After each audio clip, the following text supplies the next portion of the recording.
Okay, we'll get that. Is that that guy? That is that guy. Yeah, he's in the sound. No, this is that guy. Fucking thing sucks. We'll do it live. Cruising with Steve. Get in, sit down, buckle up. Cruising with Steve. Get in, sit down, buckle up. Cruising with Steve.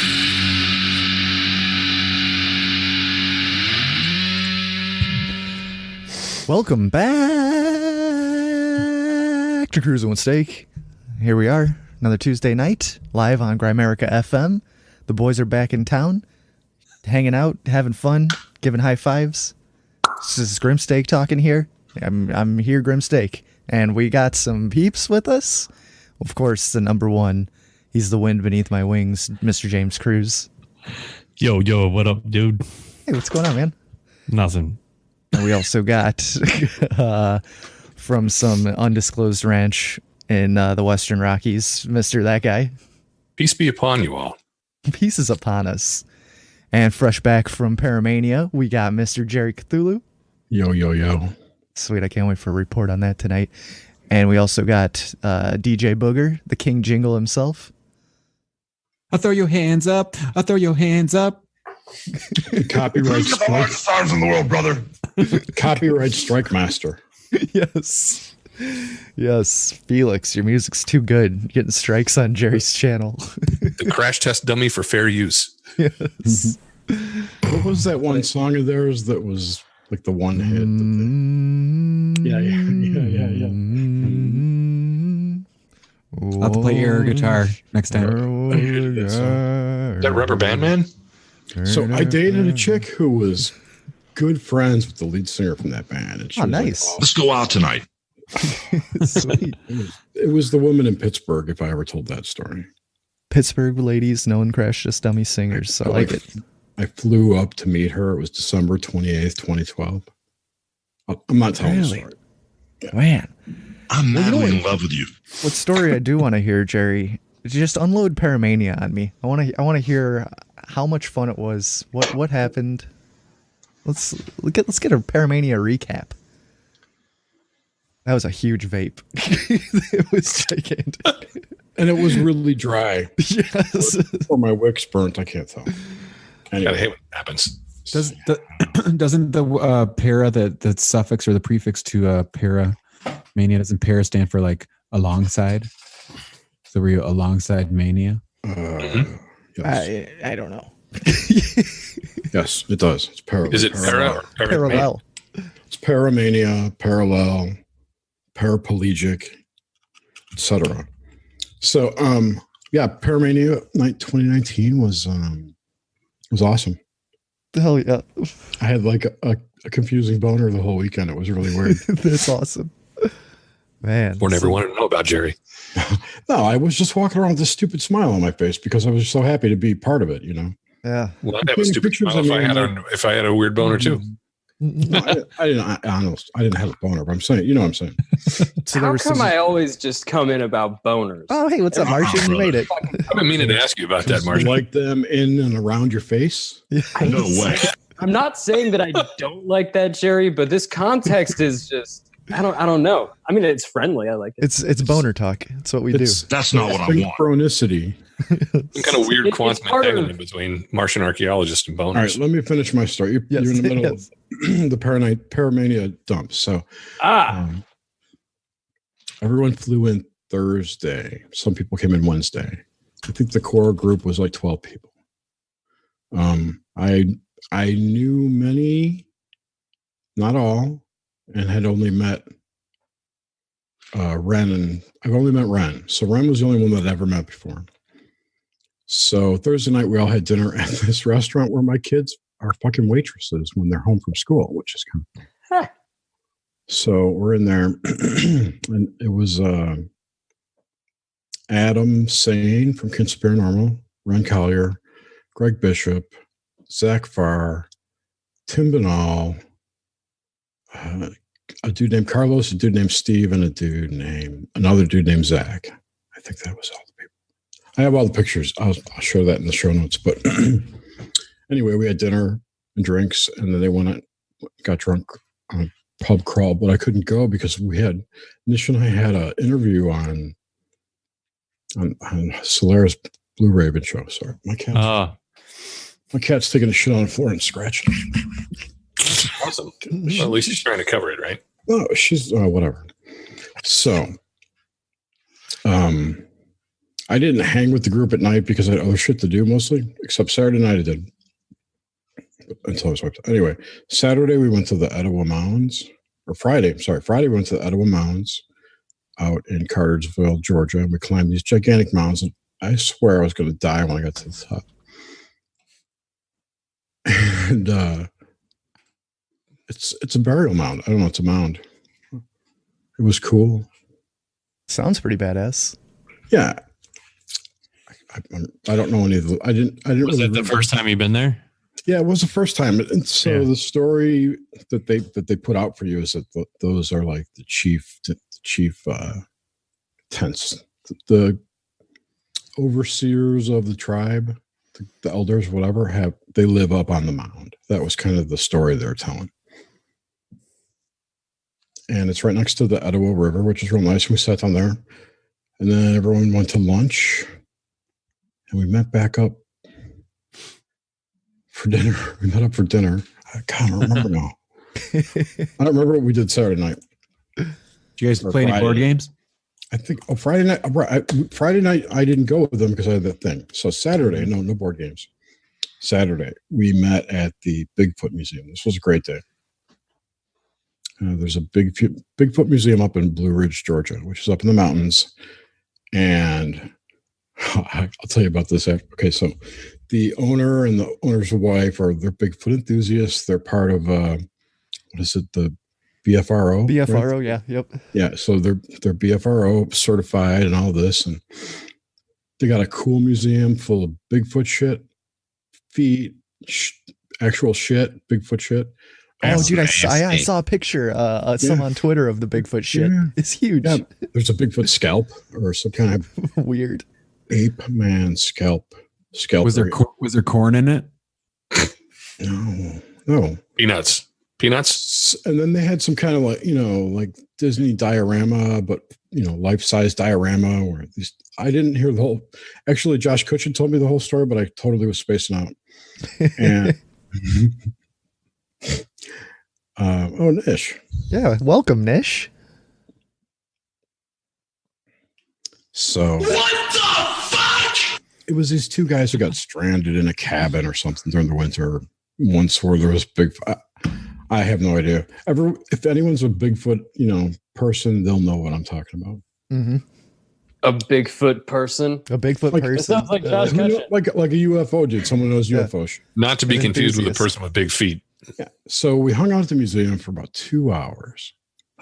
And then we went downtown to Blue Ridge and we walked around. We had lunch and we visited the sister location of the place we had left, which is just like a store. it is a store. Well, yeah, they make it out like it's an expedition outpost, They don't say it's a store. So we went to the store, we goofed around. Is that like when you get off the roller coaster, then you're walking? It's like at Disney, you get off one of the rides, then you end up in the gift shop, and then you up in the gift shop. Yeah, that definitely happened at the museum. Okay, and then they had a separate standalone gift shop, and they had a really great shirt that said, "Get off my planet." My planet. It was a flying. Excuse me. It was a flying saucer with a beam, like a tractor beam. What? With a Bigfoot in the tractor beam. Oh man, I actually saw a PSA real quick. I saw a PSA today for texting and driving, and there's this kid like driving this Jeep in the woods and shit, and he looks down at his phone and he picks up his phone, and then like the camera pans out and Bigfoot walks across the fucking trail. Oh, come on. Yeah, and then he's looking down at his phone, and then he puts his phone back down, and then he got kids driving down, and then all of a sudden Bigfoot walks, but you see his feet go walking by again. He's like, don't text and drive. You might only you just might not miss something. At least they know their target demographic. Yes. It came up on my TV, man. Man, Yeah, we had a girl here for a sec. Yeah, no, Niish is still here. Niish is here. Leonidas is here. Oh, Leonidas. Oh Yeah. my god. Hey everyone. Hi. I know. Hey, Nish. It's been forever. How you been? It's been great. This is like a hive. Exactly. Yes. It loaded up to maximum capacity. I love it. Totally. Wow. Man, so Watch out for Paramania those, sounded like a blast, Jer. Sounded like a I'm, really I'm only half done. Yeah. Oh, yeah. That's Oh, boy. let's keep going. Yes. So we ate at this place. I hate tourist restaurants, but it was some kind of brewery, like Blue Ridge Brewery, and it was a shithole. And in fact, they just gotten a new owner, and they didn't even have any of their own beer, which just that's ridiculous. That's weak sauce. It's a lie. It's a lie because How people are tourists. They don't unhipster-like. Yeah. think about it. Tourists come there, they eat there, then they hear the story. Do they have Coors? No, dude, they had local microbrewery stuff, but it wasn't their own. They say Coors Light in Georgia. And I had a Or hemp Coors. infused IPA that was pretty decent. Yeah, I've heard about those. There's one by New Belgium called like Hempstar or something. I haven't tried them yet, but it was pretty good. It didn't get me wasted or anything. It stinks like weed. Oh yeah, skunk. It's really So weird. is that all it brings to the party? Is just that bitter, nasty? The weed note, the skunk note, I guess. I don't know. Anyway, so we sat around and got drunk pretty much for an hour at this brewery, and we walked back to our cars, and then we went back to the Bigfoot Museum, which is now closed and prepared for the presentations of the evening. Oh, so you guys got private presentations in there? Yes, we did. That is awesome. So I don't remember exactly the order, and I'm not going to talk about what they talked about because it's pre-published material. It's stuff they're working on that's coming out in the future. Oh, man. Okay. Interesting. So, What's that's that new book that Josh and Tim Renner are coming out with, right? Yes. Well, and I don't even know if he talked about his book, but he might have talked about. He just told stories and stuff, and like here's more proof. Yeah. Yep. Can't you see it? So, so this guy, there was one guy there I'd never met before, David Metcalf, very, very cool dude, a friend of or acquaintance of Greg Bishop's. Yeah, that's a familiar name. And he lives in Georgia, over on the other side of the state, like closer to Savannah, or not, it's closer to North Carolina. Right. And he opened up and he was walking through someone else's deck. I don't know if it was a test run or just because it was interesting. It's someone who's writing a book, or it's a new lecture by someone we all know. Okay. And that was really interesting. And that was about, God, I can't remember. It was just like it was very enthralling, and I can't remember the whole topic now because it was so long ago. Anyway, then Greg Bishop did his thing, and it's I'm pretty sure he's talked about it. The whole presentation is called The Not So Invisible College. Oh, okay. Good talk. Josh, it was good because if people had questions or something, they were just yelling out. It was kind of funny. There was one point when Greg Bishop's in the middle of his deck, and he pulls up the slide with a picture of this dude, and it says on the bottom, Russian something or other. It was a narrative for the picture, for whatever the context was.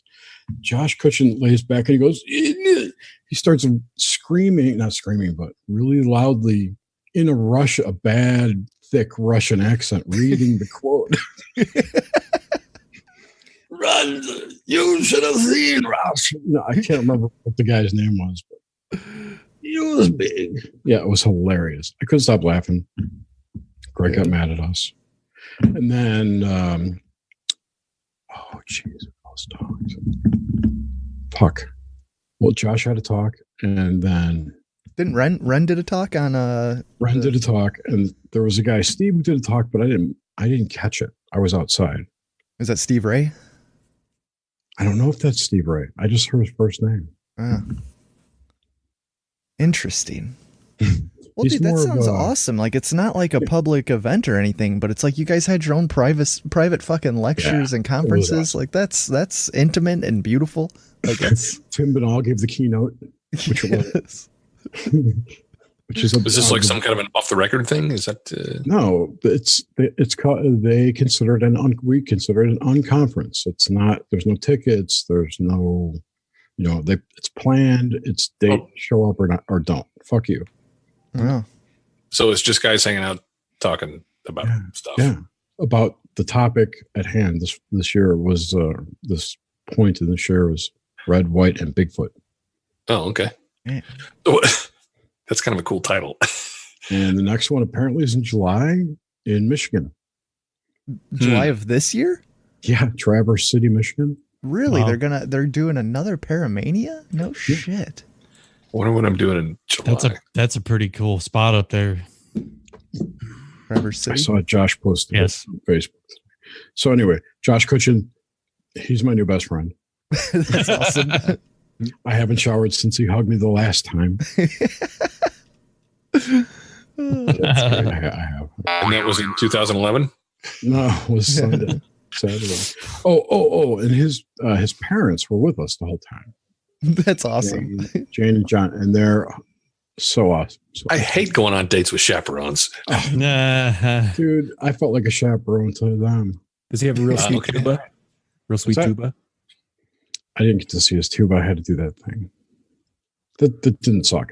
But anyway, Sunday everyone did their own thing. Greg and David and someone else went to the ball game. They went to a Braves game, and then apparently they went back to the hotel and recorded an episode of Radio Mysterioso, Oh, they did their recap. Awesome. like a wrap-up show. Yeah. So I won't miss that next time. Yeah, no doubt. That would have been fun. Yeah, everyone was awesome. It was so great. Hell yeah. Sounds like a great time. And, You read and about it? Josh is like a baby hill giant. Yeah, dude, isn't he like 6'5" or something? Or he's huge. He's like 6'9" or something. He's Big just corn-fed North American. 300 plus, but he's just huge. Not like huge fat, just big. Just a big dude. Big dude. Big dude. That's why he plays tuba, man. Tuba guy's awesome. got to be huge. He's got the pipes for it. Yes. It's great. Man. I feel safe with him in a fight. Hell yeah. I could Yeah, hide because behind you him. would just be doing the fighting. No, I'd be hiding behind him. Did you ever see that? I'm a pussy. You ever see the Hell, video you of, couldn't find me behind a Josh Cutchin. I'm small. I know. You know that Buddhist kung fu. The Buddhist kung Yes. fu. You guys ever Hide see the behind the video hill of- giant. All right, that's my recap. Hope you enjoyed Nice. it. I did. I thoroughly enjoyed it. And yeah. I was gonna say, Right. did you ever see the video of? And I met so many more potential guests for our show. Nice. What Did you video, ever- Felix? The video of there's like some band geeks and they're in like high school and they perform a little lightsaber fight and they have the tuba players play the sound of the lightsaber. No. Oh no! I'm gonna have to look The that actual up. sounds of the lightsabers going. It's out there. Oh man. Excellent. Paramania recap. There it is. So what's up? Niish, it's been a long time since you've been on the show. What's new? What's going on? What's it hasn't happening? been that long, Grim. If it's more than like 3 weeks, it's been forever. It's in been a my month mind. at Yeah, least. it's been over a month. That's long enough. Oh, wait, so is Jerry's last period? Yeah. Man. What did I do? Oh, she's You know I love you, honey. She's stoned. Are you two in sync or something? Yeah. We Well, have Nish is sleep. the alpha, so we all synchronize to her periods. Oh, yeah, okay. That's right. That's how this works. I gotta get on the same page. In fact, everyone's so synced up with my period. I have one no longer. Yes. So there you go. Everybody He absorbs. gets everybody the power. started, then and leaves. Yes. Fate. Nish has She's that Nish. sublimated the red energy. Yeah. I'm like that mother wolf with all the tits. Yeah, you are. We don't care if you go, just go. Good old that guy. Damn. It's a sign like, dude, we know you're not I Don't can't. go away, I know man. you're going. Just go away. Don't go away. Just get the fuck out of here. It's Go get your so drink. fucking cold. It snowed and sleeted. There was sleet earlier today too. What? It was like 70 degrees today. It was Getting a lot of 77 mileage here. out of that guy. Good Lord. I mean, it's freezing. It's freezing all weekend here. I wanted to take photos, like everything's, the cherry trees are in blossom. Yikes. The bells are up. And yet it's snowing and sleeting. Niish, I got a question to ask you. You posted on Twitter these pictures of I don't know if it's like, is that like your van or some shit, or like you have some sort of like magical fucking wagon of tricks or something? That's it, baby. Come on in. You know what? Oh my god, dude! I want to so bad. It looks so freaking awesome. Like it is. It's like a traveling like witch van or something. Like it's insane. Traveling witch van. Yeah, like that's how I trap young boys like you, Grim. I like You want some candies?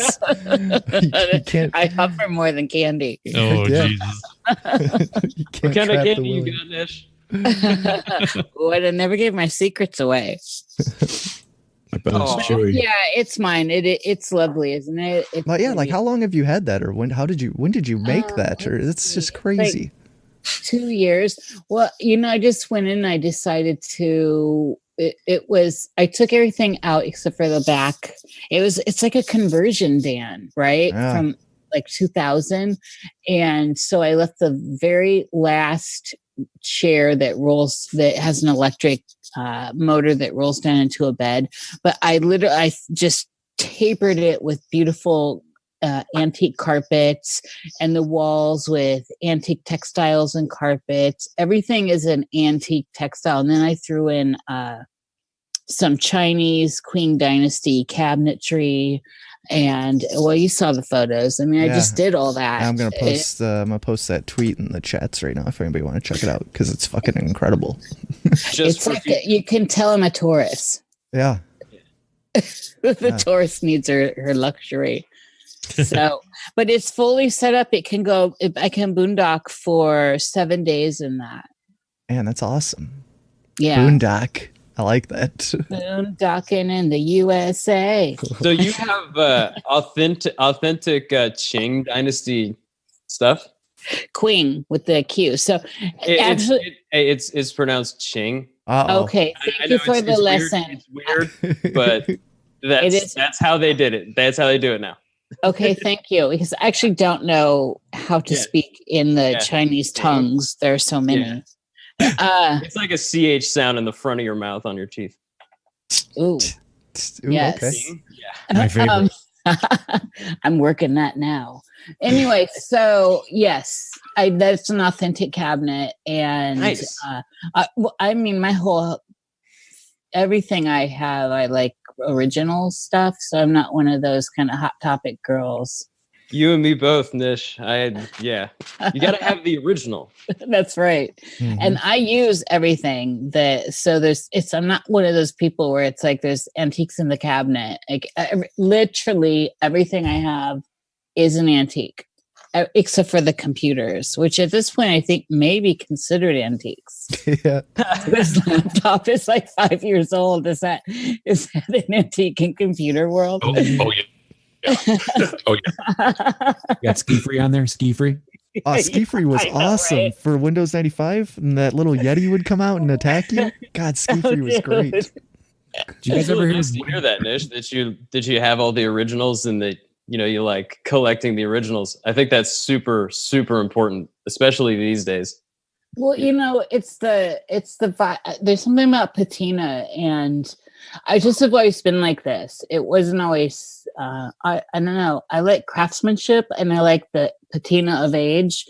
And I'm not one of those people that goes in and I don't like restored stuff, but I like. No, you can't you can restore a painting. If you're good enough, someone can restore a painting and that's okay, like an old oil painting. Yes. But like the ceramics, you can't restore the ceramics because like you said, the patina is part of the value. Yes. Especially with the Chinese stuff, because they consider the patina to be of like another kind of value.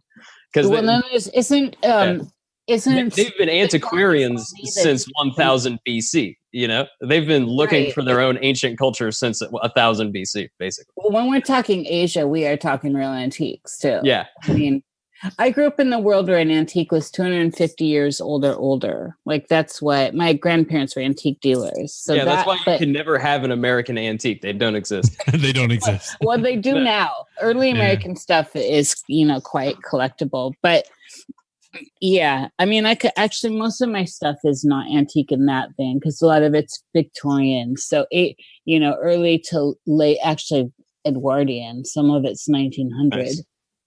The oldest thing I have is from the Tang Dynasty. So it's like 800 AD around. Oh, I have a ton of Asian antiquities. Yeah, I mean, I have shelves of beautiful pieces of jewelry and stuff. We could talk for a long time. We should do that, sometime.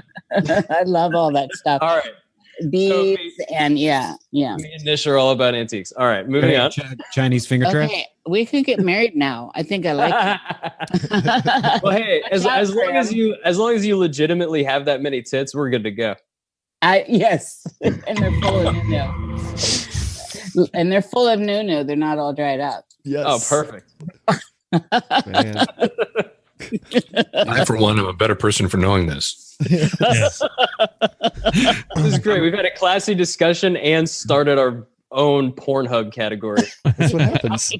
I'm blushing. At the same time. I think my titties are blushing. Postmodern. Titties are blushing. Yes. Speaking of titties blushing, let's welcome Leonidas to the show too. I don't think I've heard him say anything yet. What's up, Leo? Leonidas, come on down. Man? Hey, what's up? But he looks like he's blushing too. Actually, I need your all's help real quick. Okay. What's going on? All right, so I just reserved 3 doubles for Crypticon. Beautiful. Yes. Dude, I think I still owe you money. I think you do. My bad. You want help collecting from Jerry? That's all good. Where's Crypticon? Okay. It's going to be in Lexington this year. Ooh, Yeah, this year it's going to be in Yeah. Lexington.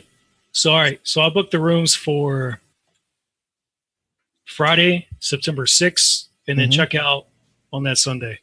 Okay. So I got 3 doubles. If we need more, we can book additional later. But right now I'm filling out the vendor application. Oh, so we're going to get you're going for the vendor booth? Let's do it. As well.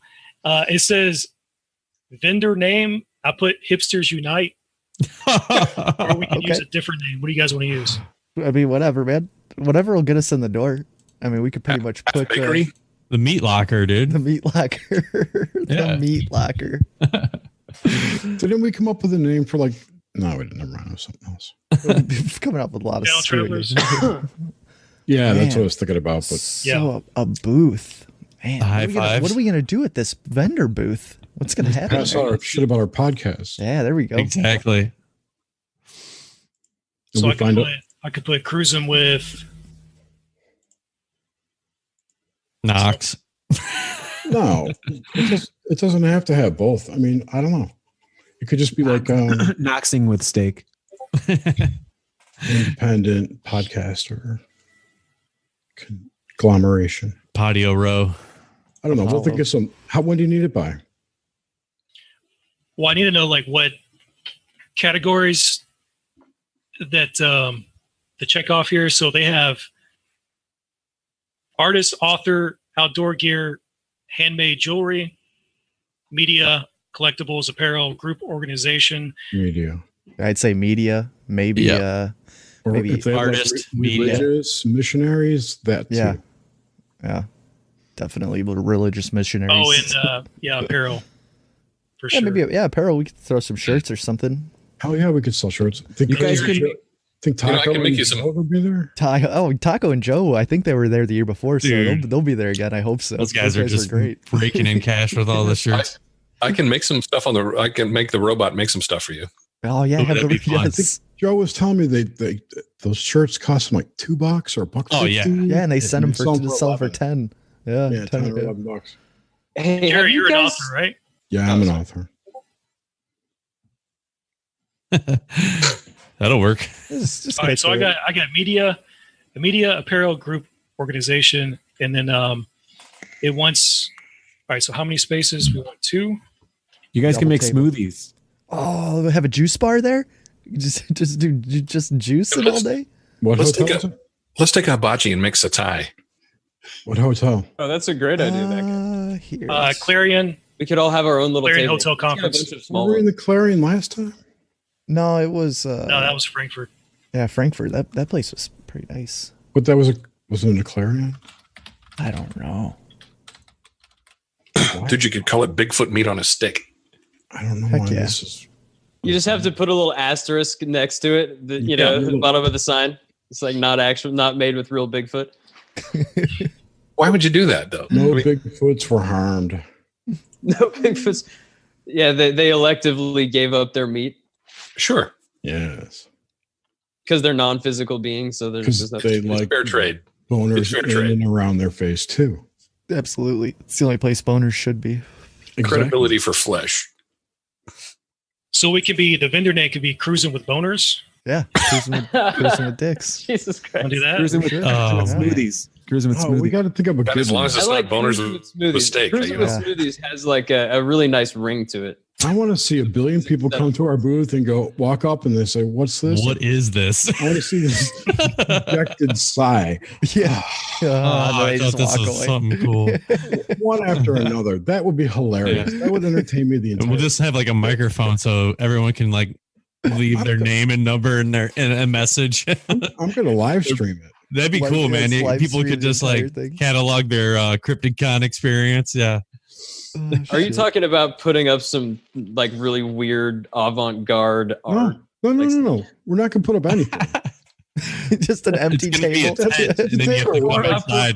My cards, we'll get 2 cards for To the Grim. extent the CryptidCon is not a performance art project to begin with. Yeah. It's not. We're It just says provided promote it. description of what you'll be selling. Good vibes. Good vibes. Grimsteak's body. We're That promoting. definitely sounds like you're selling acid. We're promoting man. our free works. That's. I don't And know. maybe selling T-shirts. Yeah. That's cool. And some Yeah. little So what I'll baubles. do is I will have some. Apparel and media. That word. Yeah. Yeah, I'll have some shirts from HBTVS, and then I'll make some demo CDs, mix them together, and then can hand those out. Yeah. Cool. You guys got any new movies in the works going on, Leo? We're actually talking about a feature film right now. A feature film? Really? Feature film. Can we be in it? Do you have a screenplay?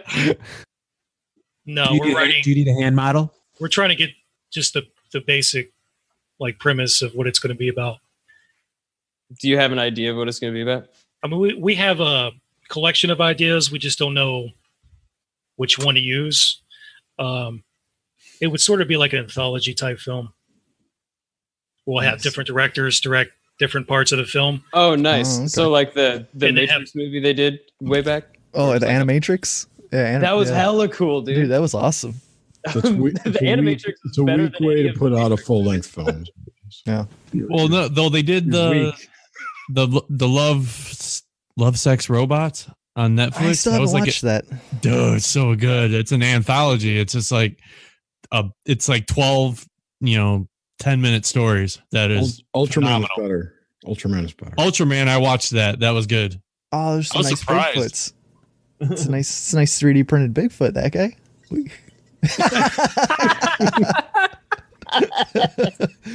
Oh, with a huge boner. That guy, I assume that is drawn to scale. God.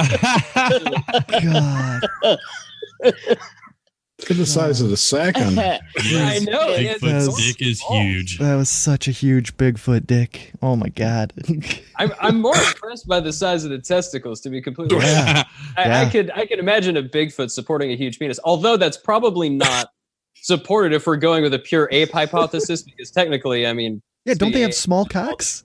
Yeah, it's I not- really, I But- don't want to. I don't want I to don't know. support a Bigfoot with a huge penis. I just don't. He's a grower. You should. Yeah. I think he's a shower. I'm just saying. Oh, man. But that said, if anybody's listening, go over His to sperm are OpenAI actually just and ask them how to that get shoot out of his cock. ask them how to get a big dick Bigfoot. OBDM, you could get that figure through OBDM. It now belongs to OBDM. Yeah. Oh, so that's the whole gift stuff that Mike's been talking about for the Patreons. Sending the I don't know if gifts. that's the whole gift thing.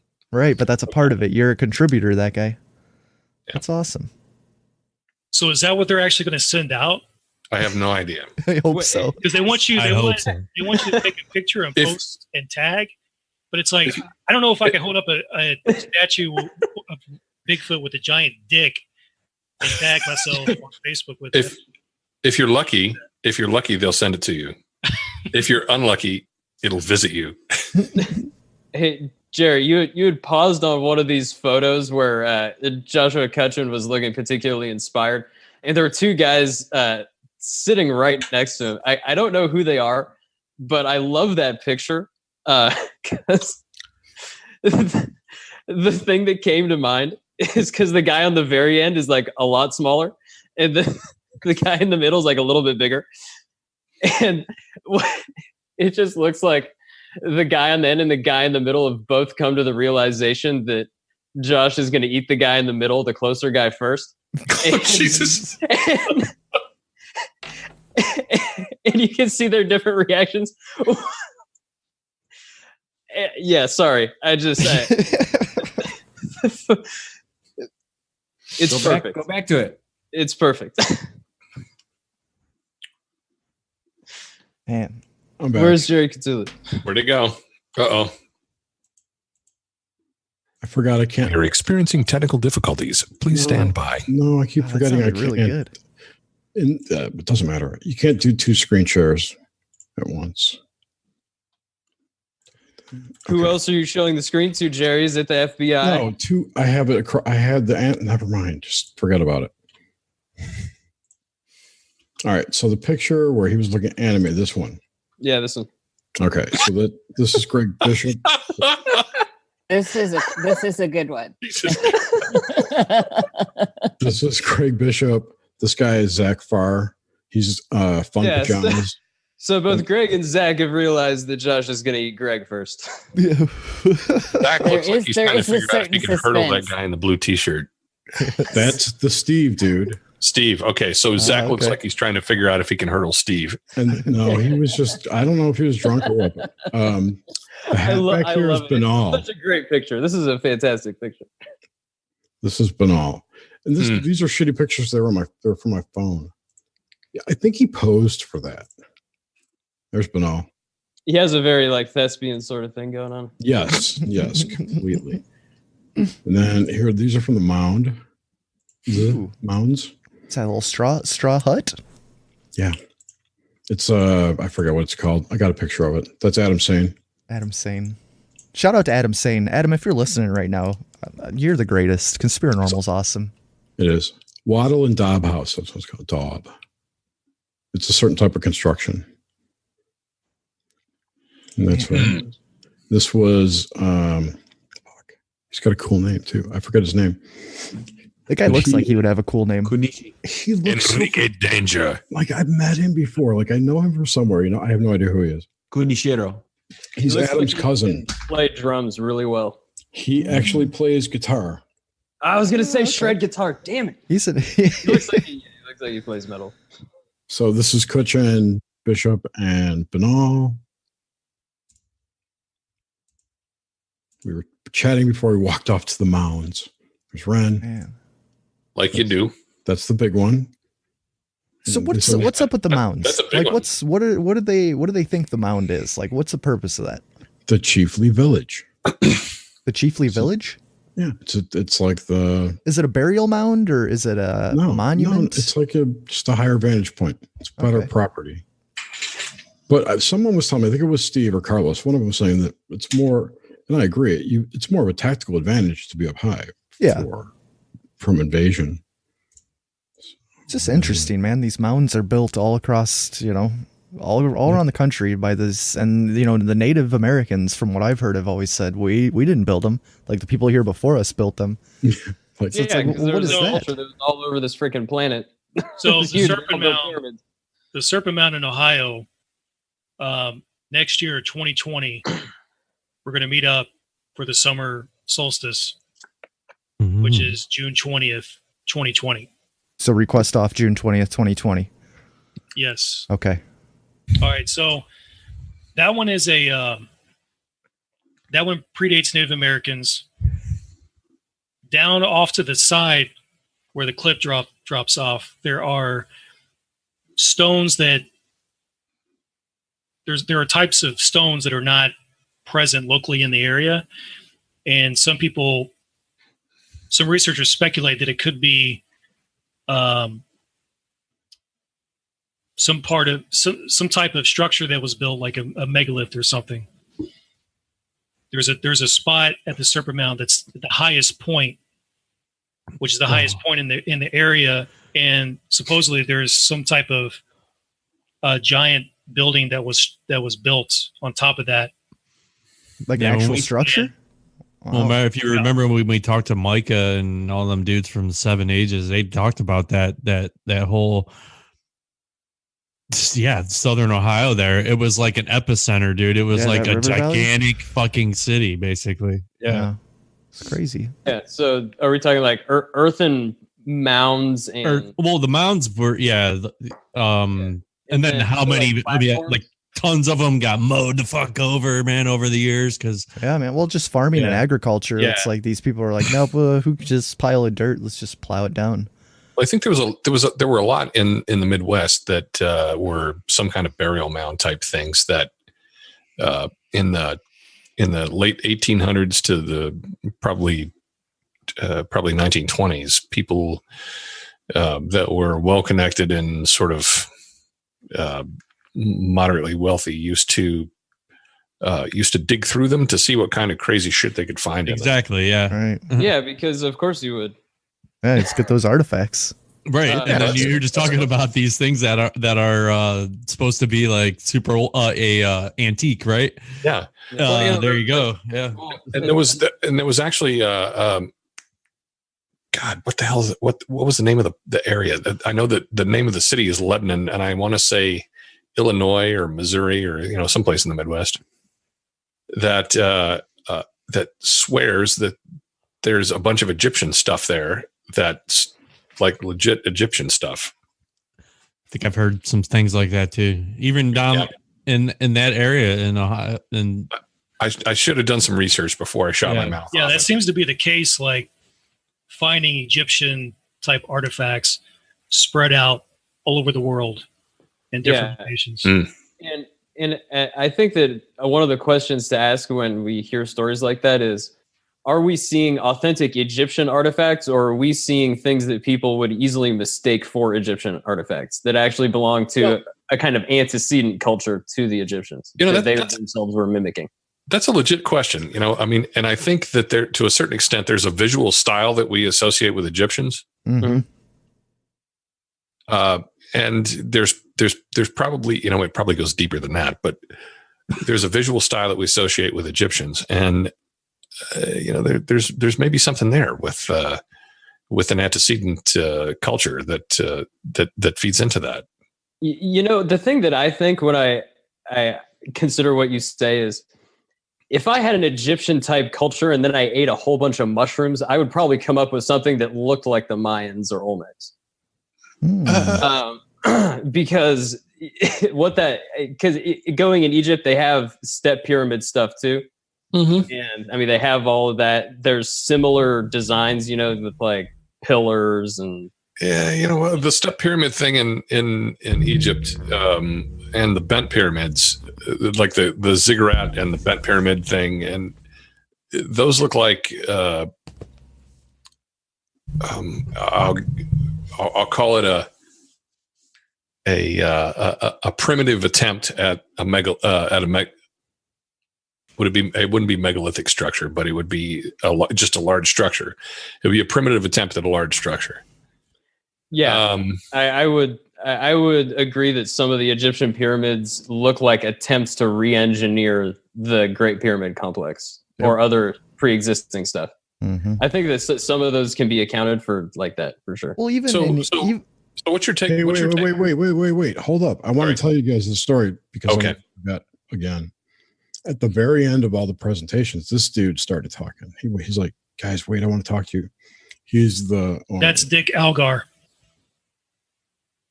No, it's not Dick Algar. It looks like Dick Algar. Are you sure? He looks like three different people I know. So it was kind of weird. This dude in the BFRO, etc. Right? He, come on, cut it out. Like the illustrations. I can't clear it. I'll crash my machine again.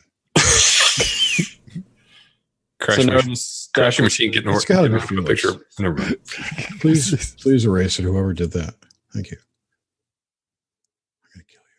I'm gonna kill you. Can't take you people anywhere. There it is. It's all gone.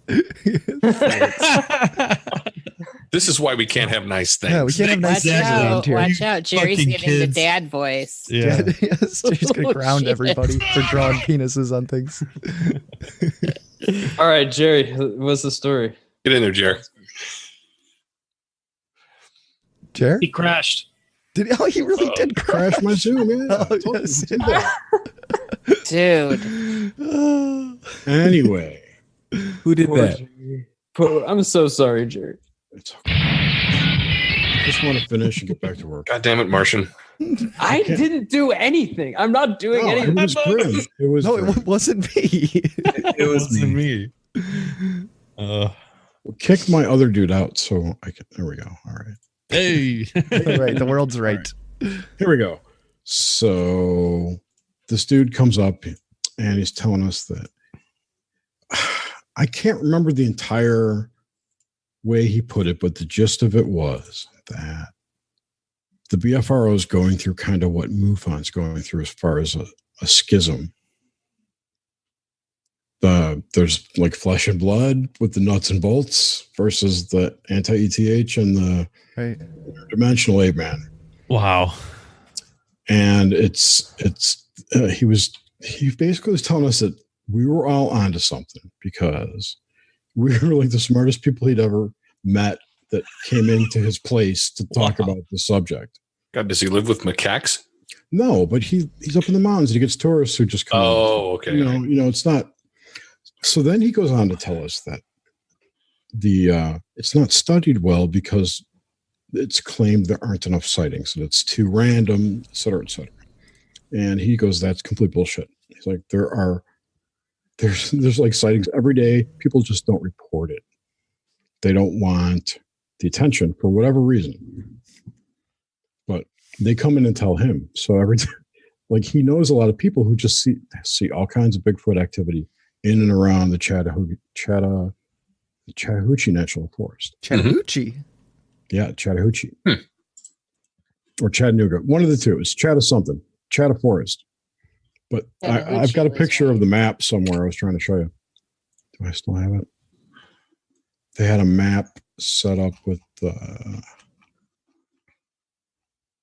no, I never did get a close-up of it. Sorry. They had a map set up with the areas where all the sightings are. Yeah, but he's like, I can't really talk about this with any of the group and stuff, and it's bad. Anyway, that's all. It was really interesting. That was like the nightcap. Can I offer an explanation that kind of unites the Bigfoot and ET hypotheses? Offer it up. Let's do it. All that. Okay. This just kind of occurred to me. Wait, is there any Buddhism in it? I don't think so. Okay, cool. And if I ever use Buddhist stuff, it's like a terminology thing. It's not a religious thing. It's just the fact that they're just talking about I know. I'm kidding. Actual phenomena, and they just made a religion out of it because it's pretty accurate. So here's what I'm thinking. So it's my opinion that at some point the solar system is a little bit different, and that there's holdovers on this planet of various other times in this Earth, this planet's history. Whether you want to point to different skeletons of hominids such as Heidelbergensis or all these other kinds of hominids or Homo sapien whatevers. I think that it's possible that there's other things. I don't know if Bigfoot is like an existing like Gigantopithecus, or whether it's something more along the lines of Heidelbergensis. I don't really know, but I would say that if they are in fact holdovers from a previous time, there might be other holdovers from that time as well who have better or different technology. Because who knows what the arrangement would be. You kind of take shamanic stuff into account. Who knows how these entities might communicate with each other. I mean, you have accounts of Bigfoot using something like infrasound or whatever to mimic some sort of hypnosis and disappearing and doing all of that stuff. So it's possible that the Bigfoot are able to do this because they're, basically humans or human-like and have the ability to do, paranormal feats like any other human would be able to do. Or they have some sort of arrangement with one of the other existing civilizations on this earth that's a holdover from their time or a previous time. And so that they might have some sort of arrangement where if they get in trouble, maybe some of the higher technology guys come pick them up. And I think that if that's the case, then if the U.S. government or whoever else is running up against the ETs or the high technology group, it seems feasible that part of any arrangement would be like the high technology group would be like, hey, oh, by the way, our buddies that live in the woods, don't fuck with them, or you're gonna have problems with us. Just keep them off the radar so people don't go hunt them. Well, there's a lot of like just with Bigfoot sightings and stuff. There's a lot of correlation between people seeing like UFOs or like ET sightings and Bigfoot sightings coincide quite a bit. So yeah, I'm just trying to offer possible explanations that would clear up that divide if possible. I mean, I think it's all connected. Honestly, like it's all something that's not of this material realm. And so if a Bigfoot is anything human-like, why can't it have, shamanic power, just exhibit paranormal powers like anyone else? Oh. Who's questioning that? I'm not. I don't think anyone is, but it's like, oh, interdimensional Bigfoot or flesh and blood. It's like, well, if a human being can, for one, nobody can define. No one can define a dimension. A. B. If it is interdimensional, it doesn't mean it's necessarily in our dimensions. It may be a crossover point or a point where the two are together, and it can exist in that space. Who knows? I mean, it's kind of from experiencers who've had encounters. It seems like they're pretty psychic.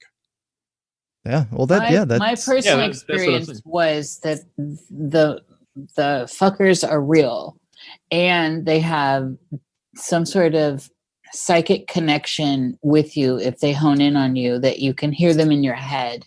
But I saw what I saw for sure, and it was very 3D and real and of this dimension. It was undeniably real. So whether or not it hit some portal and then left with its stink because they're stinky, I don't know. Yeah, that's another thing. It's like you could smell them. So that kind of taps into our physical senses right there, that there's something. You could, I could smell that. We could smell them way before we got an encounter, way before. Like the smell is pungent. What do they smell like? It was hormonal. It made at first I thought from like as we started honing in on it, I thought there was like a weed field, or like like skunky. Like some kind of musky thing? It was, and then as we got closer, it was hormonal. So, like the back of my jaw started sensing it. So it was sharp. Yes, it was definitely sharp. And then, it was overwhelming. And then when we got really close. It hits you in the brainstem, right? Yeah. I mean, it's how the hormonal experience goes with musky animals. And so, and then, right before, and then of course the dogs freaked out, like went silent, dead silent and freaked out, tails between it. I'm a wolf owner. So, it was, everyone was in fear. And then when there were two, there was one on either side of us, but I didn't see the one on the right. I saw the one on the left because the dogs were looking up at it. And, when it stood up and my brain momentarily said bear, because I want to think bear, but I'm looking at something that is not a bear, clearly not a bear. you just go into survival mode. This was like, I don't, I mean, I've said this everywhere. It was the scariest experience of my life. I don't want to be anywhere near where they are. And it did not want us to be there. Can I ask you a couple of questions about your experience? Sure. Okay. So you said it stood up. What was it doing before it stood up? It was squatted. Well, there were two. So there was one on either side, way off grid in Mount Hood, way off. There was no path. It was just kind of off grid tracking with the. So you're just walking in the woods, basically. We parked the trooper as far out as it could go to No More Road, and then hiked past that a long ways. And so we're way remote, no trails. We're just trekking through. So, I mean, you got to understand that's an important factor here, I think. And I noticed all of a sudden there was wrestling. So on an incline, and there was wrestling, and it felt semi-terraced by animals that might have made, or following what I consider deer paths.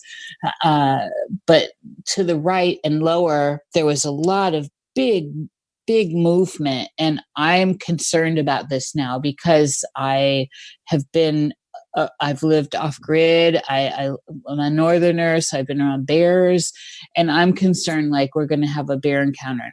That's the last thing I ever want, and because I've had them and they're not fun. And so this thing is the size of a bear. You can tell the gravity of at least a bear is coming at you. At least. So the one on the right, the wrestling was big, but it seemed smaller, I guess. And the one on the left, which is the one I saw because that's where the dogs were running up this path and stopped and looked. And this thing was squatted down and it stood way up. And like I said, my first initial reaction is I've seen bears stand and walk on their back feet. It's not uncommon for a bear to do that. So, but when I saw the shape of the body and the head had it was point, like its hair was pointed, or like, like had gel or something. And, but the coloring. Can I back up to the squatting squatch? Yeah.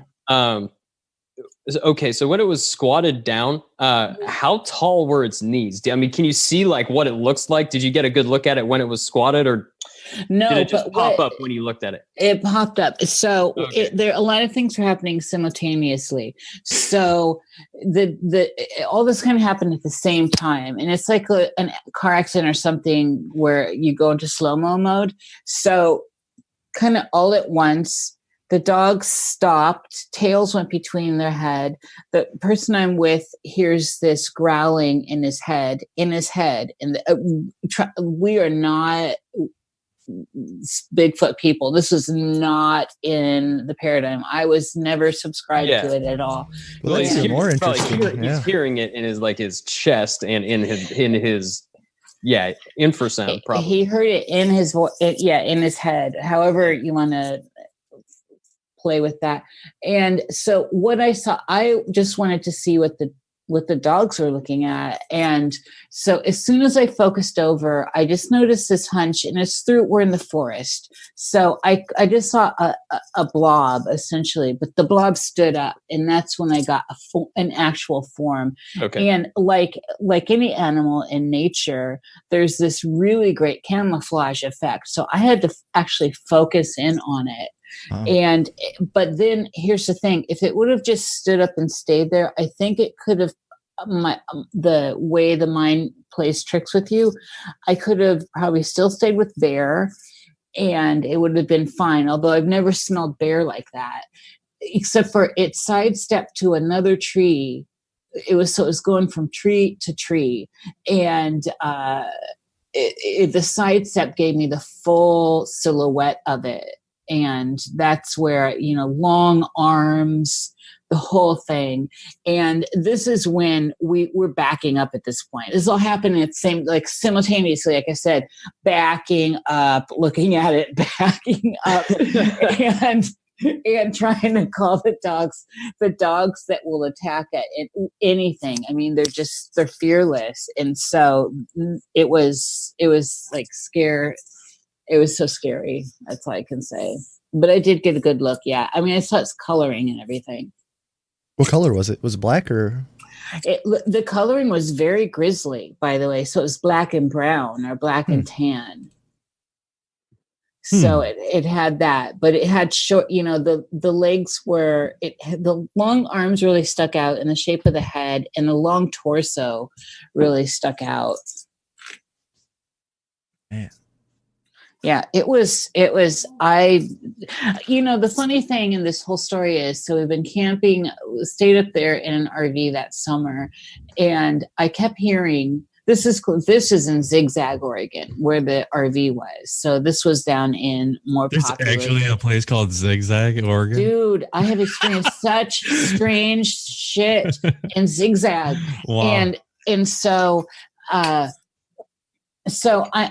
here the first night by myself. I was up there by myself. The first night, I'm like, what the hell is that owl? What is this? I'm an owl person. My papa used to, recovering or rehabilitate them and stuff. I've been around lots of owls, and I couldn't understand what kind of owl this was. And so when I was deep in writing a book at that time that I never did anything with, but so I was just writing, and I was finding myself eating at the local eatery there for the delicious greasy hash browns, and I asked the people there, I'm like, what the locals, what is this owl y'all have here? They're like, well, what's it sound like? And I did the sound, and they're like, oh, that's Sasquatch. Like, it was no big deal. Yeah, no, and I was like, you Sasquatch. people are hilarious. I'm laughing. I put it in my diary that I was like, haha, everything's Sasquatch up here, because there's Sasquatch tree trunks, and they really pushed that whole thing up here. So, but little did I know I was going to have that experience, within that month. Well, that And you sounds weren't terrifying. even into you weren't into the Bigfoot or the paranormal shit like that. No, That's I didn't. No, paranormal stuff, certainly. Bigfoot was never something I gave any credence to. Never in my whole life. I even listening on Mysterious Universe and our mystery unsolved, all the mystery stuff that was on TV and stuff. I didn't even care about those stories. Man, that was the stuff I didn't Could it have care been about. Dogman? The other stuff I got, I was very interested in. It just Sasquatch never interested me for some reason. Now I'm a believer, and now I feel like I've told this story everywhere. But I did report it, and then the locals were just nonchalant about their stay away. Where were you? We all stay away from that. And it seems like a lot of the people up there, the locals, also say the same thing. Leave them alone. that's always so interesting. It's like when you have a whole town of locals like that know of this, that it exists. That's the kind of shit that just confirms things even more for me. I don't know. Yeah, and they don't want to be found, so don't go fuck with them. Yeah. I have an idea that I want to run by. I was listening back to the show from the last one, the ET Meme Home show, and Martian, you were fucking off the rails on amazing thought process, dude. And the whole UFO or alien hypothesis, these what we are seeing and what we're not seeing, if they exist in a different dimension, plane type thing, and how they can pop in and pop out. So if this Bigfoot idea is the same type of thing, like Niish was smelling this thing before she saw it, there's that extra sensory thing. So it's you have the UFO interdimensional Bigfoot type observer effect thing going on, and you have, and it's manifesting from the ether, but which was crazy because she really wasn't into Bigfoot, didn't really probably give two thoughts of it, and all of a sudden you're seeing these type of things come up, before and having these clues before it happened.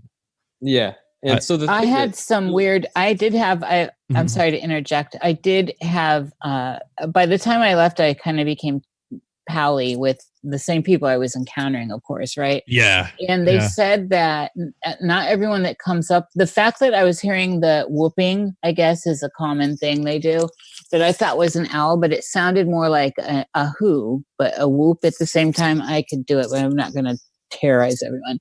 And they said it was like it, in a way that it was letting its presence be known to me for some reason. And because not everyone experiences that. And I guess, you know, it's a place where squatchers go squatch hunting. You know, people go up there and on Mount Hood looking for them. And so the locals were like, that was a good thing. I'm like, that's not a good thing. I thought that motherfucker was going to eat me. I really thought I was on the dinner plate. Yeah, it looks like he wants to peel your skin off.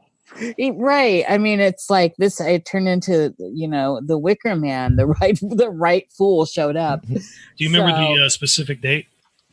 Man, jeez. 90s or no? Or the environment, like the moon, anything like that?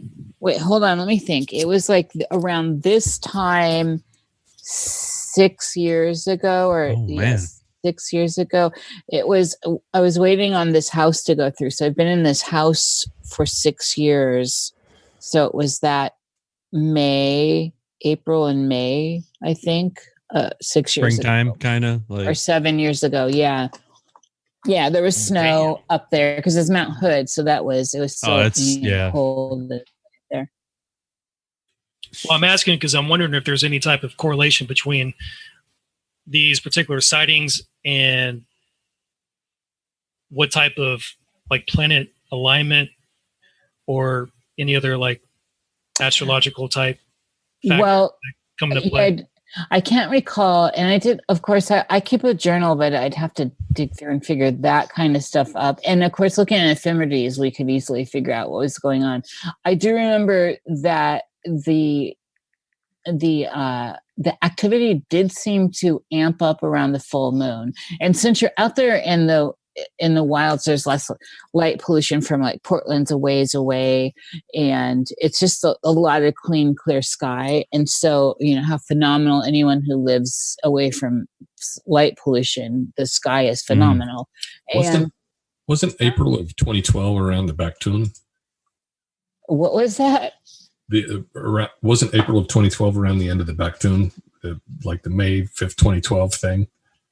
Where we supposedly all died. Oh, is that the whole Mayan calendar stuff? Yes, right. Yeah, I don't know that. What was this? Was it? Did that make it 2012? I think or 2013. It would have been. Yeah, 2013. But yeah. hey, man, I mean, after we went through that, I think that's a lot of shit happened. Like nothing direct happened, but definitely, I think there's a blending of the realms or something's going on. I'm 100% with you on that. I do think things actually shifted. It just wasn't boom, boom. Everyone expects Hollywood. Yeah. I think we had a definite energetic shift. Yep. Do you guys know that maneuver that policemen do on cars when they want to get them? The pit maneuver? Yeah, where they tap them in the corner. Yep. Okay, so in 2012, we got tapped in the corner by the universe. And it's just kind of like, taken us this long to crash. Okay. I thought I felt my corner get tapped. Yes. Oh man, is that why my balls dropped? That's exactly. I think that's why my balls went back up in my body. I grew up here and they dropped. Y'all better watch out. You talk about the great tap of 2012? The great tap. Yes. The sack heard around the world. Yeah. The sack slap of 2012.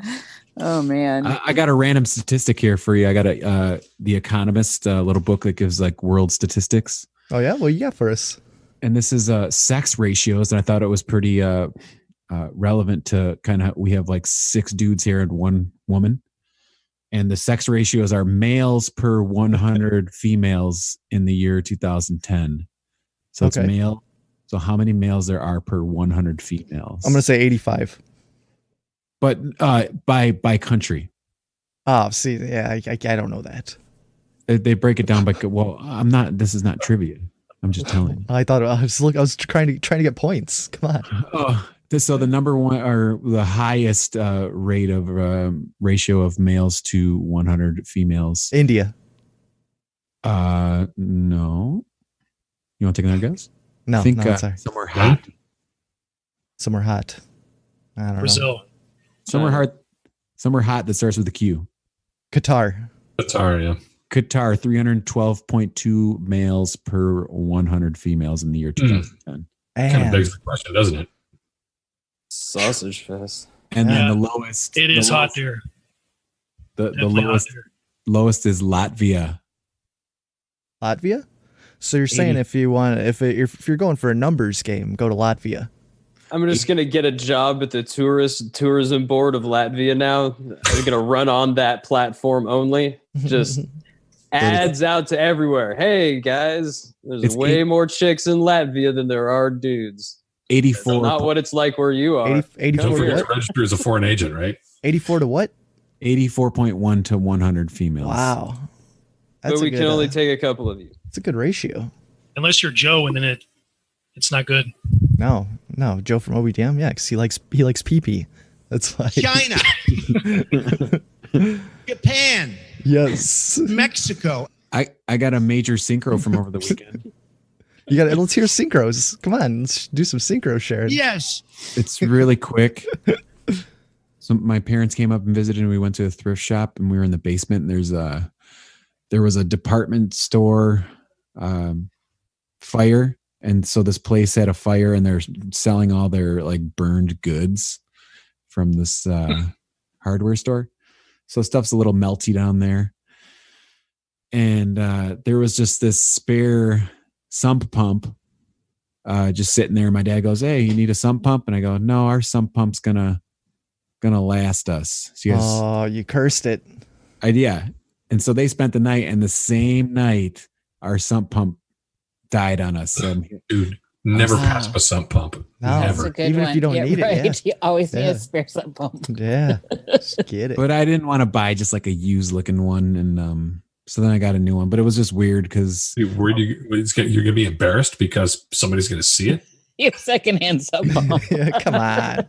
Dude, what kind of ghetto sump pump is this? What do you got, a hand-me-down For sub real. pump? Get out of here. I just wanted a fresh new shiny one. You're so classist. Yes. Dude, I've still got the pump that I pulled out of the bottom of my well. There you go. Classic pumps. Yeah. Synchro. Sump pump synchro. Some pump synchro. Oh man, I I'm figure leaving if, this alone. I figure if the neighbor needs one, I can trade it to him for a sheep or something. Man, this is old school. That guy. Yes. You got sheep? Trading sheep. Yeah, totally. Yeah. No, we've got sheep. There's sheep across the road. There's the fellow. I put the sound up, the recording up in the Discord with the guy across the street that's got the turkey and the rooster, and every time the rooster he tries to shout him down. Turkeys and roosters. Turkey. And then the guy next door has a bunch of bulls. Oh wow. Yeah. I love all that. I love it. We don't have any livestock unless that dog counts. I mean, dude, that's emergency rations. That's all pets are. I mean, Totally, yeah. Got any hamsters? Oh, dude. No, why? Hamsters. Talking about old school. I'm just talking about just in a cage, not up your butt. Yeah. With gerbil tubes. We talk Mr. Slave, Lemmy Winks. All right. Felix, you got a jam for us tonight, man? So Jerry can get copyright strikes. I got a real treat. I got a obscure song. Let's hear it. Yeah, man. Let's bust it out. We'll take our 5 now. Give it. Let you serenade us. All right. You guys want to? Anybody else had any synchros? Well, we'll cue them up for a post song. Post song? So we'll post song synchros. Can you hear the guitar? Yeah. Yep. You hear the guitar. No, I can't hear it.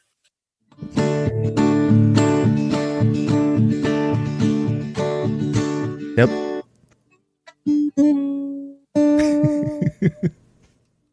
All right, I'm muting down, so don't ask me more questions. Okie dokie. This one goes out to Grimsteak. Aw, me? It's The greatest president that God ever created. I'll do this is gonna be bizarre because last week my code word was Polaris.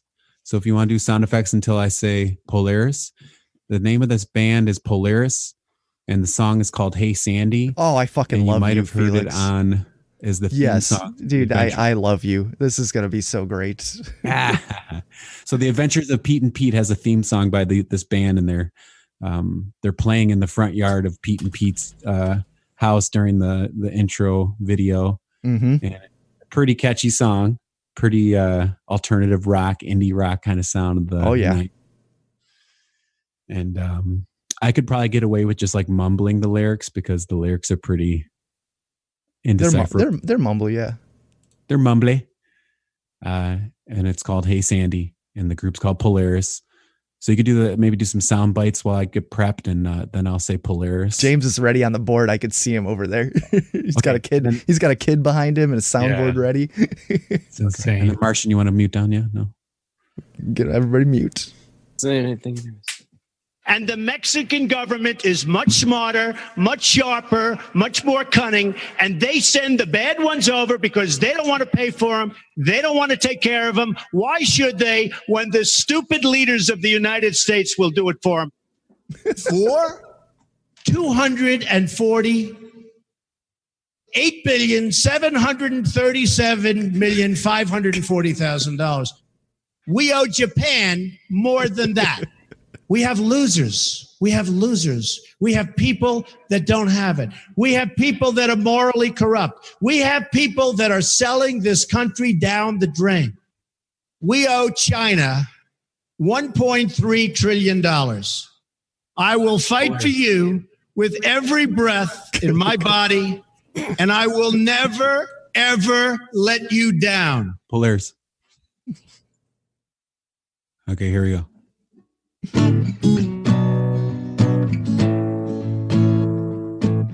Hey, smiling strange. Wait, let me start over. All right, from the top.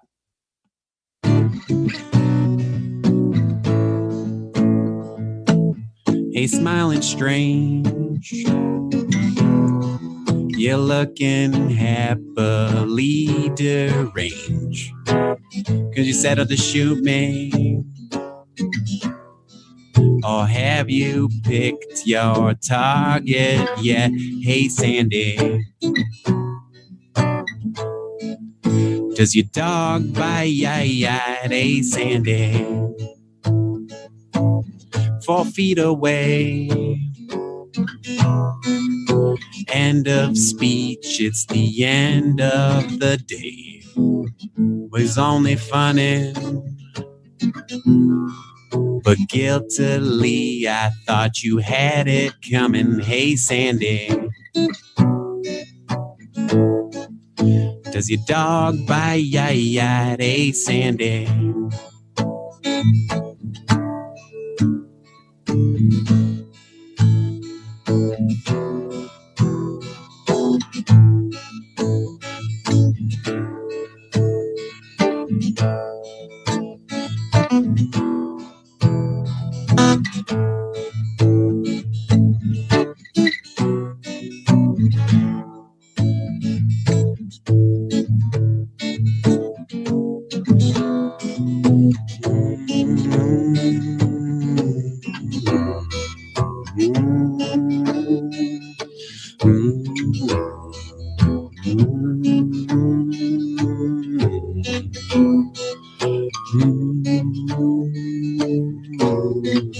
Hey, Sandy. Does your dog bite? Hey, Sandy. Hey, Sandy. Does your dog bite? Hey, Sandy. Hey, Sandy. Does your dog bite? Hey, Sandy.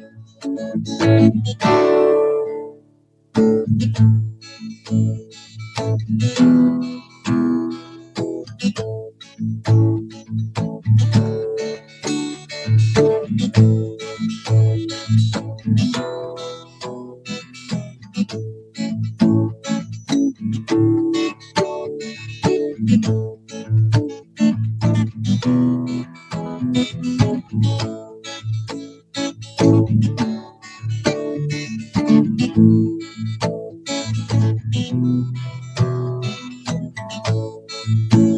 Sandy. Does your dog bite ya? Hey, Sandy. Hey, Sandy. Does your dog bite ya? Hey, Sandy. Beautiful, Felix. Thank you for that. Nice. Well done. Oh man, Pete and Pete is just it's just such a great show. I think I mentioned on the last show about how I found a YouTube with all those episodes. But dude, it's a masterpiece. It's a pure masterpiece. They don't make shows like that anymore at all. Just love every bit of it. I tried to watch it, but it's one of those ones where they try to skip the copyright and they just like high pitch they change the pitch of the audio. Yeah, but dude, that compared to some of the videos, those are the best quality videos I could find of them. Like, because there's some bad ones out there. Because there's no streaming service. There's no streaming service that offers Pete and Pete anywhere, and you have to like buy the VHS tapes from the '90s to get it. Yeah, I just can't handle it. I tried to watch like Rick and Morty with the high pitched vocals. Yeah, you can't do that sound, and it just like Rick and Morty is on Hulu. You don't even need a subscription for that. I don't think they got the free ones. So there's this new program I've been using. I don't know if you guys have seen me spamming in the chats about it. It's called Rabbit, RABB.IT, and it's this program where you can stream videos and just watch videos with other people, and you can chat during it, interact during it. But it's just like the quality of the streaming is amazing, though. So yeah, I don't know. Cruise Mistake movie night's probably be coming soon. Been watching a lot of anime on there. Yeah. Shout out to Lady Eboshi and Nomad, who have been watching anime with me on there. It's pretty awesome. Good times. Oh, and fuck you, K-Dog. Just want to say that too. We'll throw that out. Dude, he's totally talking shit about you in the Discord. Dude, I know. It's because I'm going to steal his girlfriend. That's why. And we're going to have a lot of fun tonight. Exactly. Nailed it. Oh, yeah.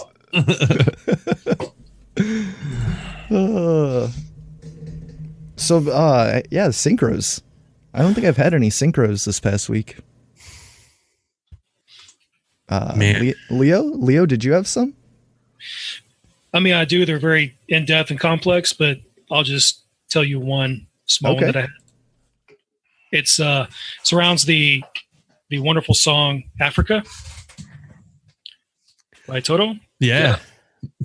Okay. Oh, that one? So recently I went out for a walk into the woods and got a text message from Vanessa.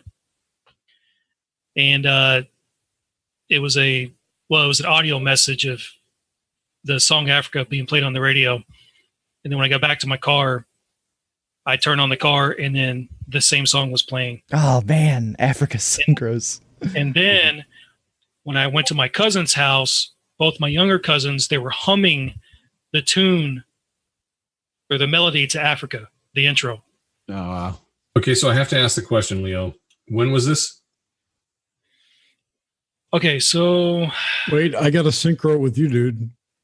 On Saturday at the Bigfoot Museum, they were all goofing on some version of Africa, but it's screamed by cats or dogs or children. I can't really tell what it is, but it's like noises to the beat of Africa.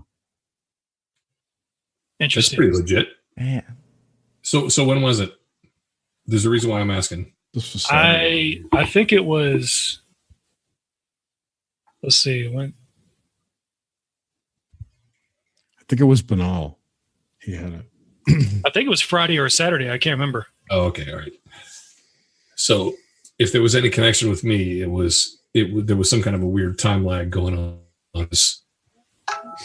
Yesterday, or I don't recall whether it was yesterday or 2 days ago. I woke up in the middle of the night and I could not get that freaking song out of my head. The Africa song. Yeah, Africa. Yeah, okay. Yeah. The original or the new Weezer cover? No, not the Weezer one. Although the Weezer one is pretty good. It's really good. The Toto one, yeah. Have you ever watched the original music video? Yeah, dude, they look ridiculous. Dude, I'm from the late 1900s. Of course. Actually, I think Darren. Shout out to Darren Grimes from Grimerica. I think he's the keyboardist in the original Toto. So someone once told me in order to get a song stuck out of your head, you have to sing the Flintstones theme song. Oh shit, that'll ruin it. I heard you had to sing the whole song that got stuck in your head. Yeah, but that was South Park. Here's some synchronicities within the actual song itself, the music video. So it was released in 1982, which is the year I was born, and in the music video, they zoom into my name, the country of Chad, 3 times. That's crazy. Interesting. There's a city called Leonidas in Chad. And in the music video, Leonidas, Chad, Africa. There's a guy who appears with his shield and spear, and he throws the spear through the veil. Well, you were born in the 1900s? Well, I think we were all born in the 1900s. I was born in the mid 1900s. Yeah. But yeah, I mean, recently, like the synchronicities have been compiling, increasing. Man. Now, I wonder, like, you've been noticing them and you've been paying attention to them too. So I wonder if just showing it that attention or paying attention to it is making them appear even more. Could be. Like the new car effect? Yeah, like when you buy a new car, you constantly see that thing. car on the road. With the song Africa, there was a radio station I used to listen to. It was a throwback station that had like the 90s rap and punk rock and stuff. And I only listened to that station because I enjoyed music back then. And out of nowhere, the station, they changed to a completely new station. And then all they started playing was that song Africa. Just a Toto station, 24/7 Toto. How's the situation in Russia? No, not 24/7, but they were playing it constantly all the time. Dun, dun, dun, dun, dun, dun. Copyright infringement. And actually, here's some facts about the song. I can't remember the guy's name. The singer who wrote the song said that he actually did not feel that he wrote the lyrics, that the lyrics came from something else. Oh, he got From a the Rains. download. Probably came from the Rains. Yeah.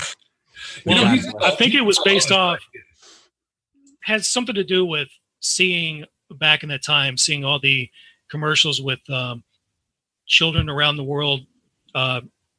We are the world. And stuff, you know. Oh, the Coke commercial?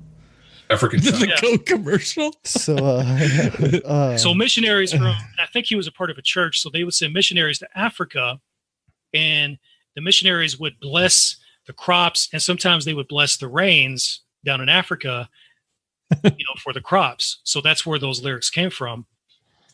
But he said originally the band hated it, and no one thought it would ever be a success, and they were pretty close to not releasing the song and the album, but they did. And then it took off after that. Was it a hit during that time? 82? I believe it was. I feel like it just recently. It had like that Rick Astley effect where, this old song blows up like huge. Africa Roll? What? It's gonna take me a lot to drag me away from you. Nice, James. Get it, boy. Wait a minute. Who sings that song? You just gave me bardic inspiration with that. I got +2 on all my rolls. Oh, those who know. Toto. James, who sings that song? Oh, Toto. I see what you're doing. Okay. You should leave it, bro. Yeah. Good old that guy bringing the old dad jokes in. Let's keep it that way. Yes, I love it. Oh, that thing man. cry is my thumb. So it's okay, brother. I still love you. It's nothing but love. It's Screw's Mistake. Love and good vibes. It's what we do. We serve that shit.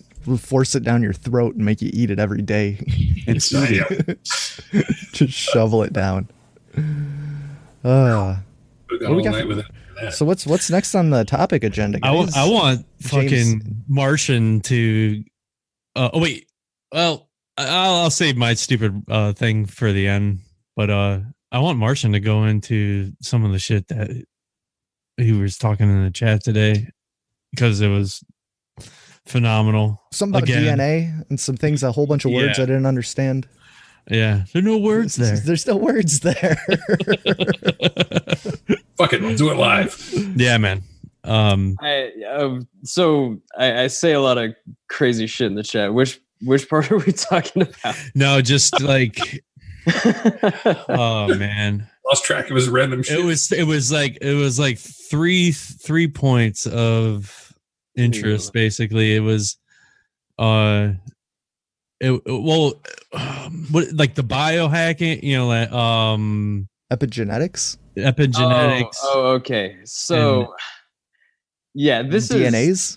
This is hard to explain if people don't have a background in this stuff. A lot of people I'm not talking about science. I'm just talking No. about like, meditation kind of stuff. Jerry, be forewarned, Buddhism is here. and not saying that because I'm a practicing Buddhist, because I'm really not, but I will say that I've looked into this stuff a lot, and anyone who's looked into any Indian style meditation traditions or like Chinese style qigong or internal alchemy or anything like that would be familiar with the kind of stuff that I'm talking about. So the thing that I found interesting was for some reason I read this thing on Kala Chakra, which is like a particular tantric system that it is really powerfully conserved in Tibet. It's originally from India, sometime in the medieval days, like I think it's in the like 11 or 1200s or something like that, from India. But it's one of these systems that describes the universe and tells you how to meditate, and it offers these theories about enlightenment, and ultimately the goal is ending human suffering, right? But the way to do that is just this incredible mental reality hack. It's like a biohack. And so you can't get caught up in the method too much, right? Because the point is, hey, how do we not suffer going through life? But the answer just happens to be this cool technology. But it's like inside technology, right? It's Okay. It's how do you take the perceptions that you normally have and the experience that you have normally, and how do you align that with a way that's not suffering, right? So see the true reality, because ultimately the result of the experiments was that the true reality is something that is, to your experience, like better than what it is now. So, True, man. So could that almost be that same thought process of the UFO thing? Like there's like this, for sure. It's all connected. It's 100% connected. So, right. That's what I guess that's what I'm getting out of a lot of this is like this observer / dimensional. Let me set it originally for you here. So the Kala Chakra Tantra document that we have is not the full one. It purports to be a reduced version of the full one, which is some ungodly number of sutras long. I can imagine. Right. So whether that exists and ever existed or not, we really don't know. But we've got the one which says that this document was actually taught by the Buddha at the same time that he was giving some other discourse. I can't remember which one it was. One of the Perfection Wisdom or something like that. So while he was given this other sutra, he manifested another body and appeared at this place in India. And somehow the king of Shambhala shows up, and they take their flying ships and everything, and they go to India and get this teaching from the other body of the Buddha, and then they take it back to Shambhala, where they've been working on it this whole time. So the thing, the essence of the thing is, it's like the other tantras in some way, where you create this, light body thing essentially, but they do it in a way that's completely different, but they have a similar result. And so that's inherently connected to the UFO stuff. Also, you've got, the hidden pre-existing UFO civilization on Earth, which comes and gets this stuff. And really, it's you got to listen to someone who's more skilled talk about it, because it has to do with time. Like the name of the Tantra, Kala Chakra, means wheel of time. And so basically it's wow. The end result is you create, the ultimate body of the Buddha, but really it's you create a reality in which everyone has already attained enlightenment in some way. It's like a time travel thing, and it's crazy. You have to be into the cosmology to kind of get what they're saying. But the reality hack part of it is traditionally in these systems, what you do is you build the reincarnation vehicle, like the light body. That's essentially corresponds to the level of dreams. So, this created reality, is that where a person, like said person, if they're in that created reality, were they able to access all these you do different people's realities to gain knowledge to do said adventure or tech or whatever? You stop existing in human consciousness. Because it's a time thing. Before you hit this level, you're already way different than we are. Right. This ascension. Yeah. And basically, they're not building it out of the dream stuff, right? So typically what it is you build the light body out of what essentially corresponds to like your dream reality. And, when you die, that's what you are already experienced with that. So you don't get taken over by the process of death and then you reach enlightenment or whatever. But this one is different. And so even in that, if you build it out of the dream stuff, you also build it out of the subtle winds and everything. And it's got all these karmic connections, which are the necessary precondition of you achieving enlightenment. So it's this nice system, but it's not as fast, because the other stuff is the Kala Chakra thing's this weird reality hack, because they're not building it out of the same stuff. It's out of a different thing it's difficult to go into, but what I surmise is happening is a kind of internal alchemy based on the way that they describe it in the system itself, is particularly working with the energies from the father and mother and stuff like that.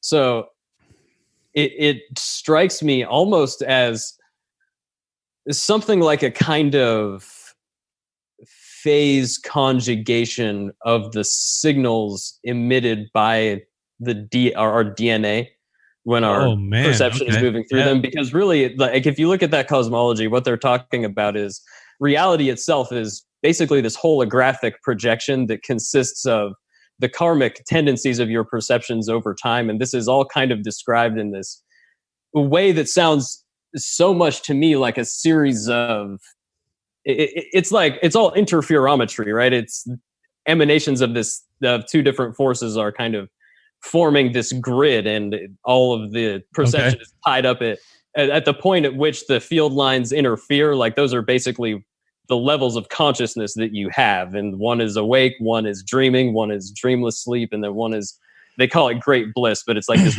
weird fourth state that you have just before you're about to bust a nut. So, no shit. It's real. It's So anyways, in that cosmology, basically what I surmise is happening is that through a application of the human mind and intention, basically a kind of pressure exerted by the thoughts, if you want to think about it like that, if you're working on an ether thing, which is kind of what it ends up feeling like if you work with a subtle wind kind of idea. If you think about what that might be like, the ether is a good metaphor for it, because you want to feel your mind moving through a fluid, basically. So that's the stuff that's there when nothing's there. But that not really, and that's the problem. Not really. So, what is this system? I'm sorry, I missed. I was just gonna say, Niish, dude, you got to get back in here, because I'm loving this. Kala Chakra, and I don't know dick about this. I'm not initiated. I don't know anything about it. I read some stuff about it. I'm familiar with other forms of the cosmology, and this one struck me as really intense. What is it? I didn't hear you say. Kala Chakra, Kalachakra. Thank you. Might find it spelled CHA, like chakra, like wheel. So yeah, it's basically, it has all this new Aeon stuff because it says that there's going to be a world hegemon who's going to find Shambhala and attack it, but he's going to get his ass kicked. And then right after that, there's going to be an 1800-year golden age because Shambhala is going to become known. They have all this technology and they've been doing all this internal cultivation for so long. 1800-year golden age, and then shit goes bad again. God. So Is yeah, that something that you posted in the chats before? This was just a paragraph that he had written a little, earlier today, and I just was like, wow, it makes sense. It's just a lot. I want to say synchros, but there's just a lot of things we've been talking about the last couple of weeks, and it's all like correlated, dude. And it was another part of it, man. Like, it's something to do with you use the kind of energy of the mitochondrial DNA first, and somehow like that helps unlock something about the other DNA that you have, because mitochondrial DNA is present in the mitochondria of your cells, but it's all from your mom. And so that's this perfect analog to the thing that's coming from your mother, right? And that's also mixed up with the stuff from your father, which is, they call it the white energy, right? I mean, obviously we all know what that is. But it's like, it stands for that kind of creative energy. So you have these two forces that you're inside of you. You're trying to kind of refine and purify them and get them to, stop creating karma and projecting this giant hologram that's your reality, right? So have you ever had like a massive euphoric type feeling, other than when you shoot up heroin you get the same effect? Oh yeah, all the time. Like you can reproduce that feeling in yourself by just calming down. You can get an exact same feeling. So here's a shortcut. So I don't know if this just works for me or not, but what I can do is like, it helps. I can do it by myself without drinking, but for some reason drinking alcohol speeds up the process. But basically, if you have a couple, like 2 or 3 beers, and it just depends on you might need more or less, but you close your eyes and you focus and you apply just a little bit of pressure on your eyes and you look up when your eyes are closed, and you keep applying that pressure slowly, but not to the point where it starts to hurt. And at that point, something happens where you just, for like 2 or 3 seconds, you're in this incredible, like, euphoric state. It can happen. It's like 10 times. So you said you're looking up? Yeah, you're like applying pressure to your eyes. Yeah, but you're looking up like this, right? Yes. Okay, so I find something similar to that. There's a lot of yogic practices that involve that as the third eye, and so you find in a lot of the Indian systems they do that where they stare at that spot. And so they have their eyes closed, but if they were to open their eyes, they would be doing this like weird face where they're staring at the brow ridges.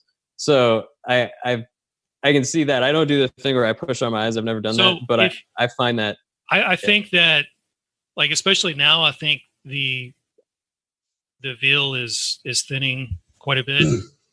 But if you were to take at that focal point at that particular time and project some type of sigil or intention out, it would produce much greater results. And I would actually like to test that and start writing a journal based on those experiences and see if that actually amplifies, if that at that particular moment, that effect amplifies a particular sigil by doing that. So that was one of the things that Robert Monroe used to talk about, his methodology for training himself to be able to get out of the body easily when he was doing his research around, we tend to call it astral projection, I think, and people tend to map that term onto it. But the idea that going into a meditative state and then focusing on some point above one's own head, like in a line, like you would draw through the chakras to focus above one's own head, and then that he would get this the sensation of a vibration. And sometimes you'll see, like for me, sometimes I'll see like intense geometric shape, sometimes I won't. Mm-hmm. I find that kind of real, just like the rush of bliss, right? You can get that just between the exhalation of one breath and the inhalation of the next one. If you're just really calm, you can get that feeling right there. Doesn't take any. Find a way. It doesn't take any. If you count, like, I just find it. If you count, say you count the 10 in an inhale and count the 10 in an exhale, like as your exhale, you do that like 10 times, dude. You'll be.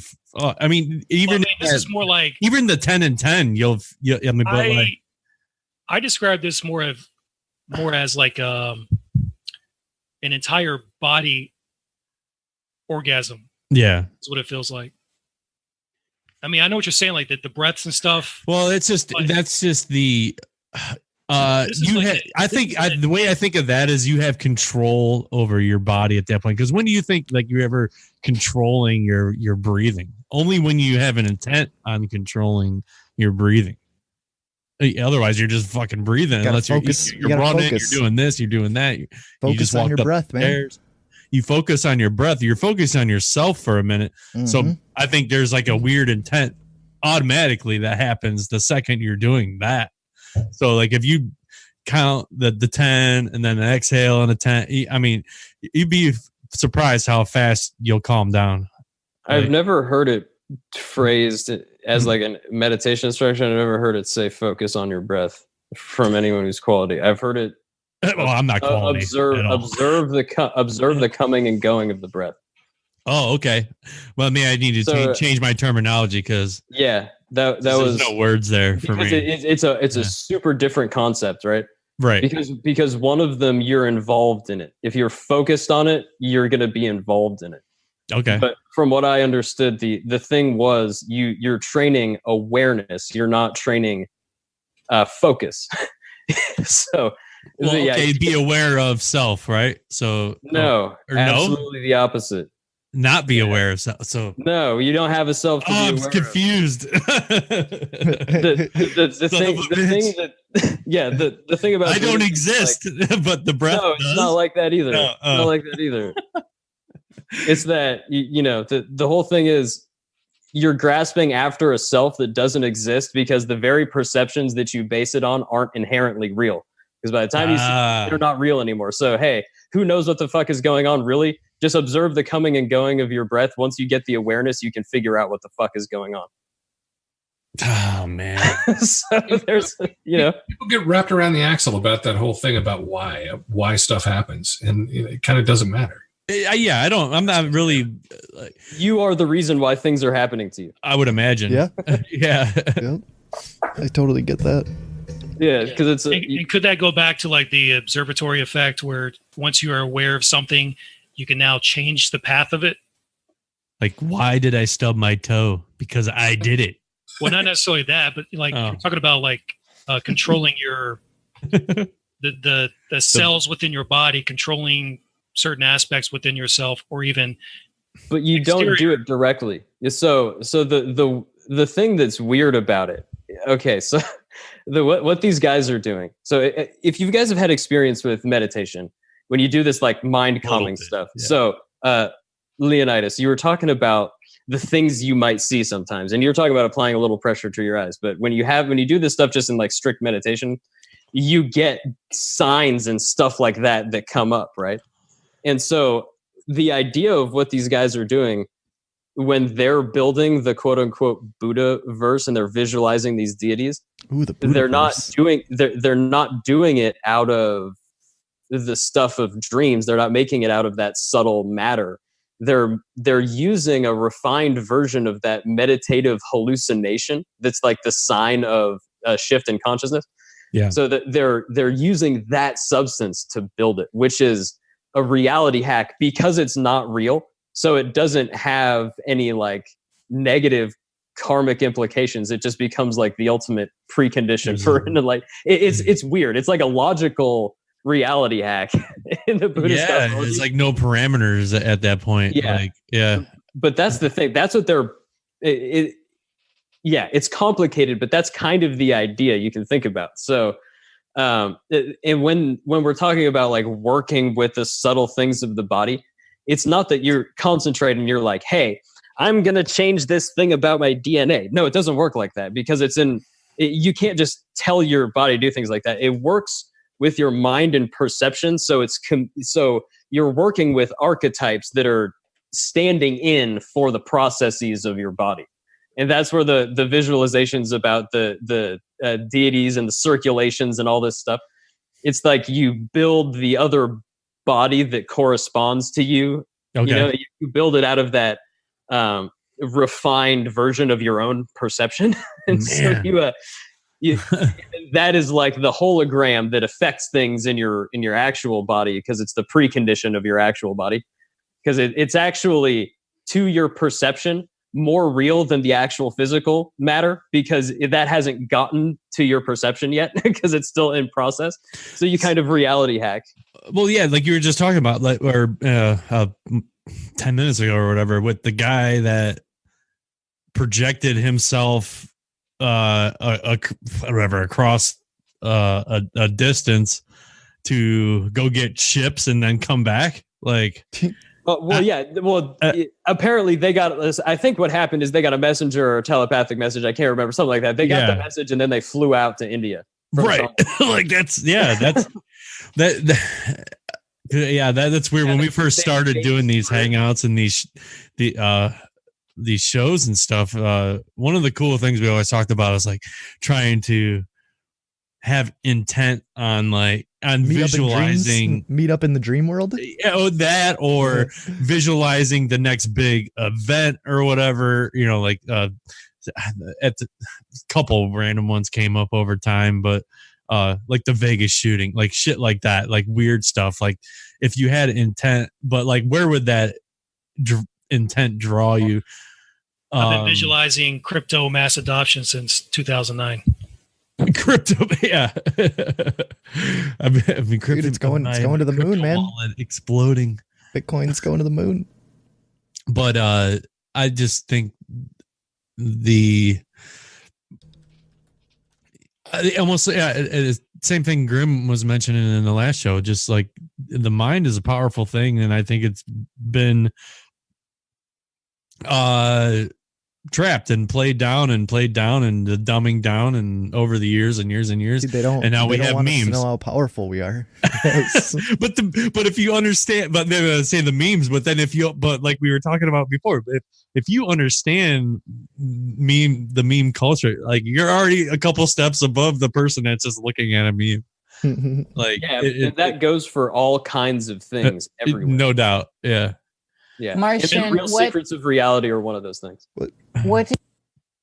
Uh-oh. Hello? Sorry. Okay. What do you think about the concept of, and this is I can't remember what order. Oh man. Anyway, if you can observe it, it's not you in basic translation. Well, yeah, there's nothing. I mean, the nature of perception is kind of a tricky thing, because the more you try to drill in on it, the weirder it gets, because ultimately we don't really, you can't prove anything. You can just go with the kind of psycho-naughty experiments that other people have done with the meditation and stuff like that. So, it's all kind of a hologram that we're projecting for various reasons that people in the tradition I'm familiar with call karma, which is essentially habituated tendencies. Damn. Yeah. Pretty crazy. So there's two different types of meditation. One is where you just blank out your mind, and then the other is where you are listening to yourself, your thoughts.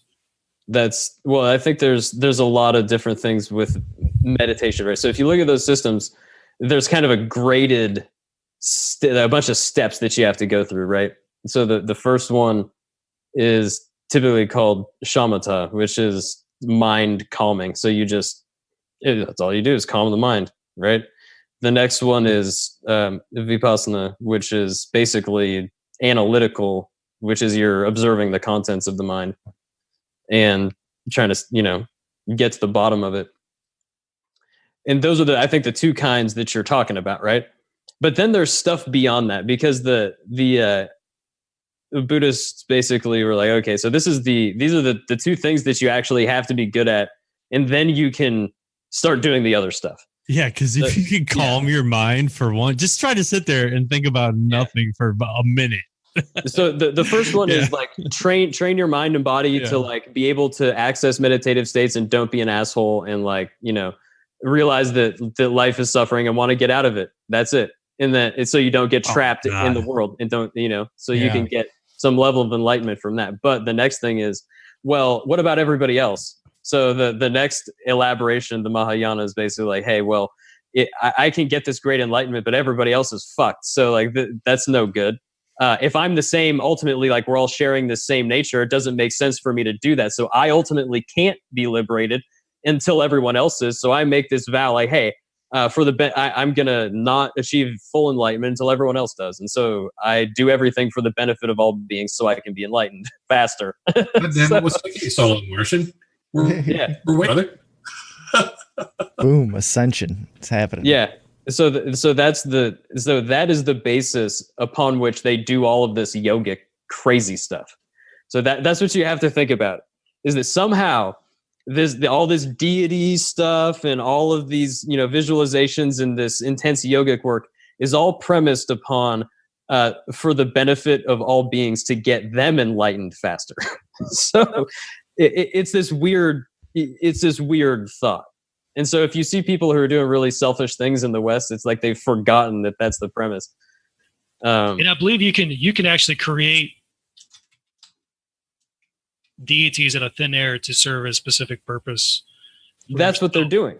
The discussion that I was having earlier was simply about what substance they're using to create the deities. Is it the dream substance, or is it a refined meditative hallucination?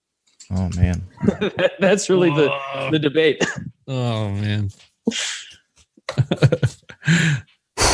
Fuck. Yeah, because in their systems, both are possible and both are ways to realize the same thing, but it's just a matter of which one's faster and better and has the better implications for the rest of the people on Earth. So that's the argument.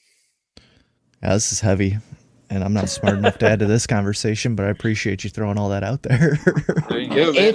It's awesome. It's really great to ponder all this. Those are those weird, not heavy, but just. No, this is the actual stuff. Like these, like, if you have 100 steps in life, we're only at like step 3. And it's just trying to figure things out. Yeah, exactly. It's more showing that there's so many old traditions. There's so much information. There's so much shit out there that we have no idea about. Well, just by talking about it and pondering it, we're creating neural pathways, which opens up ideas, and then these thoughts can develop further, that is part of the deeper aspect here. We were talking about like the in Monroe's book, Journeys Out of the Body or whatever, and even in that book, he teaches how to navigate some of this stuff and just some of the story, but just by listening to that opens up a gateway, and maybe some new practices that, as you're going along this journey of awareness, I just call it awareness. Yeah, like I don't know. Yeah, that's what it is. Yeah, and okay, it is what it is. James, you got this, James. I got this. Yeah, that's it. That's the whole point. It's one of the main things I look forward to in like doing this with everybody. Yeah, that comes on here and hangs out and having just these badass conversations and just trying to figure out life in a different way. And there's so many different ways people have a view on it. Yep. And I love everybody's input. Love you guys. My essential view on this thing is for Grimm's sake. So Grimm, the human being is the ultimate UFO. Yes. And the stuff that we were just talking about is how you make a human being into a UFO. That's it. Now that's a synchro for. That's the secret of everything. That's why all the aliens and everything else. Like, that's the great secret. Like, They're just using. That's what we're humans talking as about. Oh man, dude, I like that. Martian just walked up to the plate in Yankee Stadium, pointed to the left field, and fucking smashed one out of the park right there. Babe Ruth. That's like a mic drop. Yeah, dude. Oh my god. We are the UFOs. Yep. We are the aliens. It's yes. so true. We're Bigfoot. We're UFO. Yeah, like You guys all know this. I know. Well, like, but that's the exploration part of it, right, dude? I don't know. At least, and the people that have been building the UFOs recently have been using something like that Kala Chakra thing to do it. There's nobody building. See, no, UFOs. those things. Yeah, like that's what it's cool about it. For been hanging out since the ancient days. Those guys. They did. Those got guys. it. I'm like, yeah. The guys that thought that the guys went down this path man, centuries ago. Yeah, those guys are my people. And those are my people, dude. Yeah. Hey, so true. Those guys. I love tapping into their minds in the ether. Yeah. That guy, son of those people. Yeah, son of those people with those dogs and their cats. That cat living over there. Oh, that's so great. Yeah, and then just by having these conversations, I mean, maybe not everyone. I think a lot of the people that hang out in the Cruising with Steak Discord channel, we're all kind of around the same wavelength. So we're all. It's even more intense when you're highly intoxicated at Crypticon talking about space.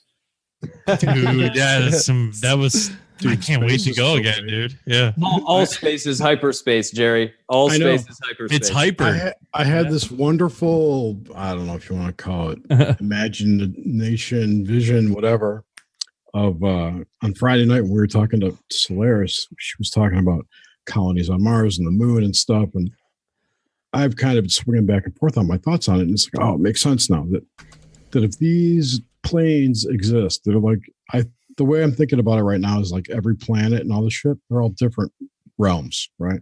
Yeah. And they're all connected to us, to this realm, like bubbles off of our bubble, if you will, right? So there's doorways, you could just go in there. But from inside, it looks like they're planets and shit. It's like a visual, optical illusion, if you will. Well, there's something in the magic paradigm, the spheres of consciousness or the spheres of being and knowing. Yeah. There is something to that imagery. Spheres of being. But that makes sense. Think about how the astronauts acted, So let's say they really did go staring back at Earth, no, that's all bullshit. Let's say they did, yeah. Well, I don't know. Maybe on the moon, it presents an optical illusion for you to look back to. I don't know. But when you travel there through like a gateway or whatever, however they got there, it's probably not what we see. So what they experienced and what we see are completely different things. I think that they had a real quote unquote mystical experience on the moon. That's why they all had to be hypnotized, et cetera, et cetera. Oh, like when they came back, they were also fucked up. Yeah. Well, yeah, because they ascended essentially, right? Oh, yeah, that makes sense to me. Yeah. So wherever they went, it couldn't be filmed, so they had to make a film. I really like this query, and I like the idea of it, especially when you look at. I hate to keep coming back to it, but when you look at like the neuroscience aspect of it, where the way the mind is processing things and which plays into so much of what we talk about, even into all the pop culture with the spoon is there, it's not there. They totally had an ascension experience, and somehow because of the idea of leaving the earth and going to another planet, and another entity, another planet, another body, then you've created an idea, that a possibility, and that opens you up, and it opens those neural pathways up to seeing what you may not have allowed yourself to see. Your perception, again, back to perception. Yes. So there's so much there that makes sense for me, Jer. It pries your awareness open. So sure.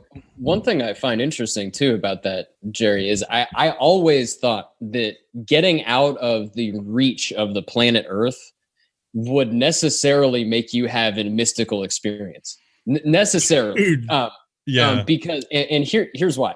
So the way I understand it, going back, the way I understand things, just this karma stuff, right? So what the Earth is, the experience, this giant mental hologram, is the result of the habitual tendencies of all of the people who are operating in it.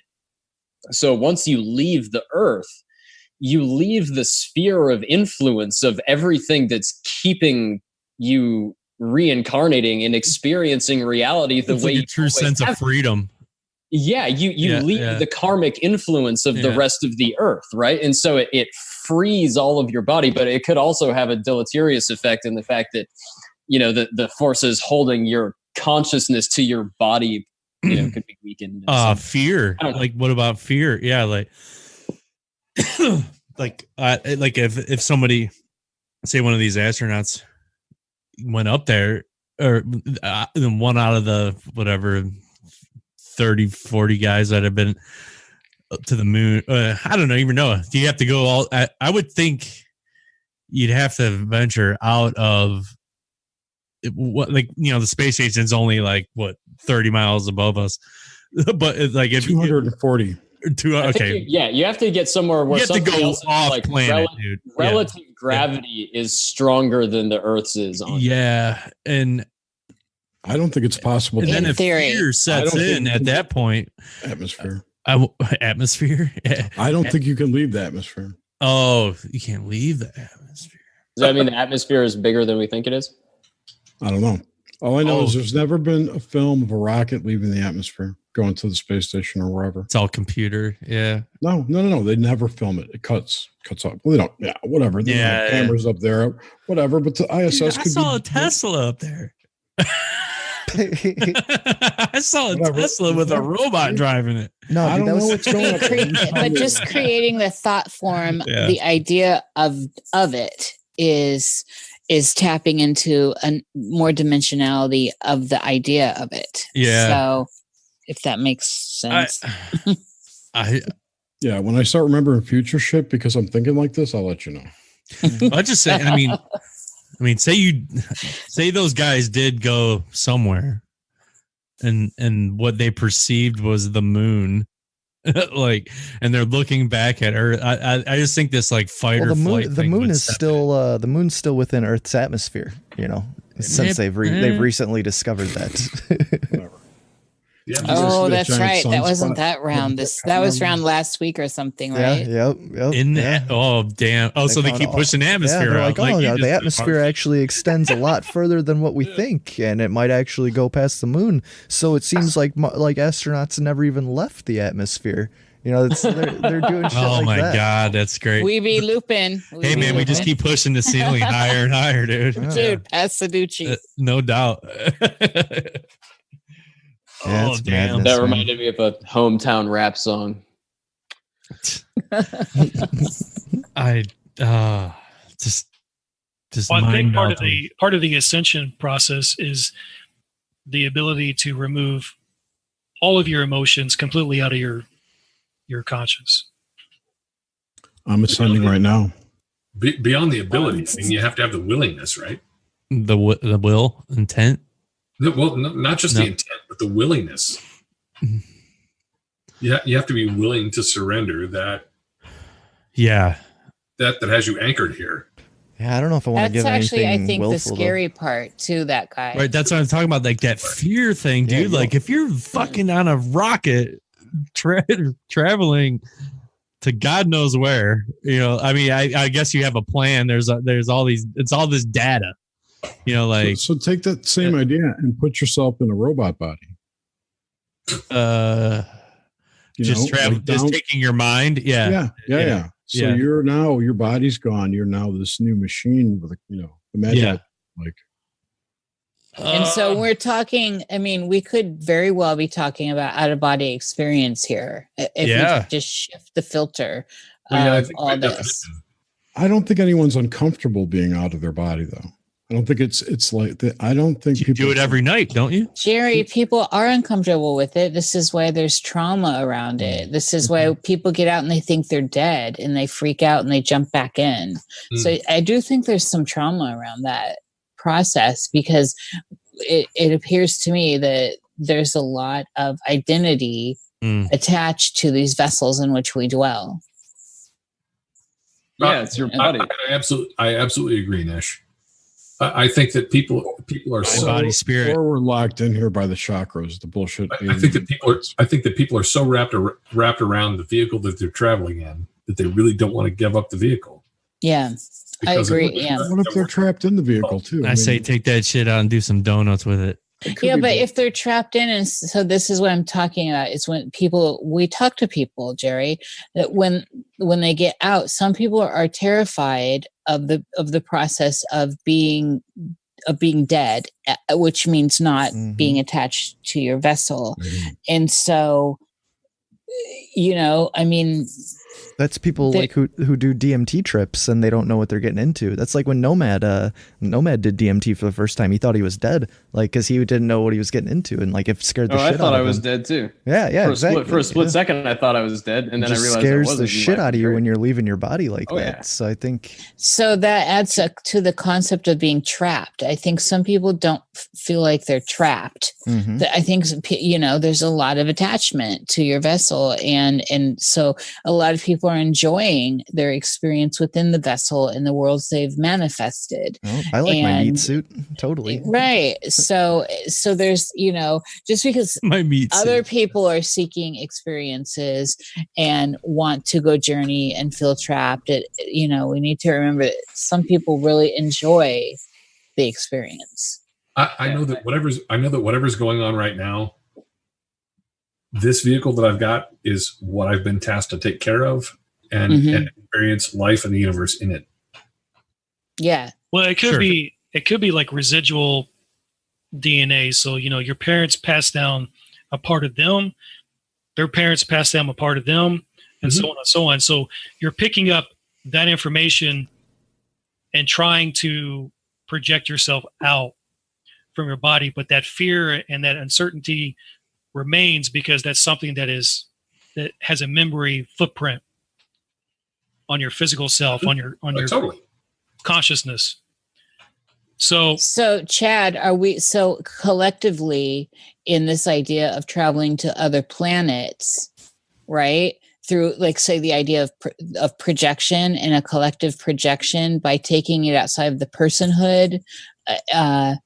Do you see what I'm saying? There could be the idea of it's still a projection or an illusion, a Maya of sorts, and we need that to actually facilitate the process of bilocating, of actually stepping out. But maybe the projection that you receive when you travel to a planet is simply you're picking up a memory from a past time or a memory that is tapped into, you're pulling from someone else. Like if you're astral projecting to a planet, like for instance, Ren says he's visited Jupiter, like he's been in Jupiter, and he can give details about the planet, and certain attributes about the planet. So if that's something that's projected, would that mean that if Grimsteg does the same thing, is he going to see the same exact details as Ren did?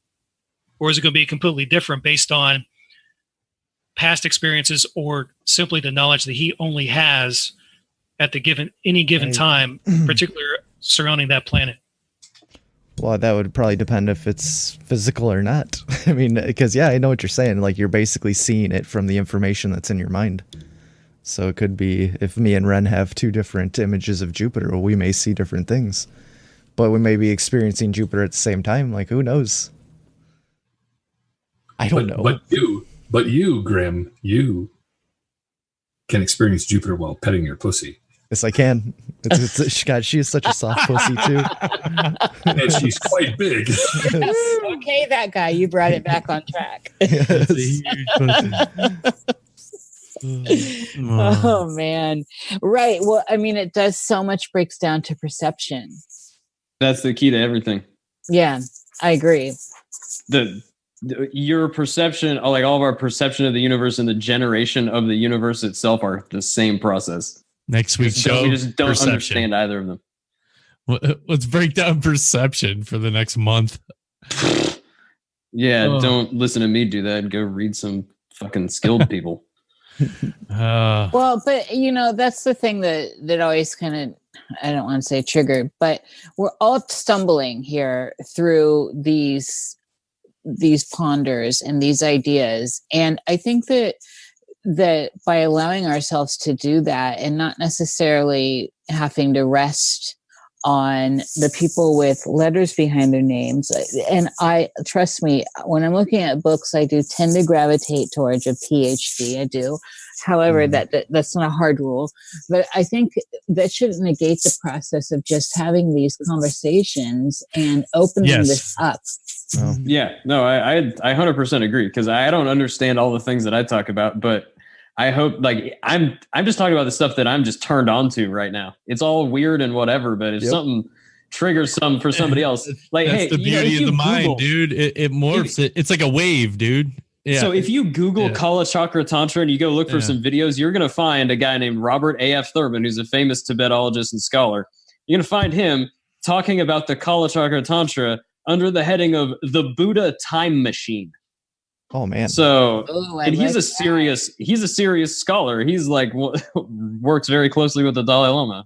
This is what I wanted to know, and so I already copied it so I search. I don't Google. Thank you. Anyways, I'm being an asshole.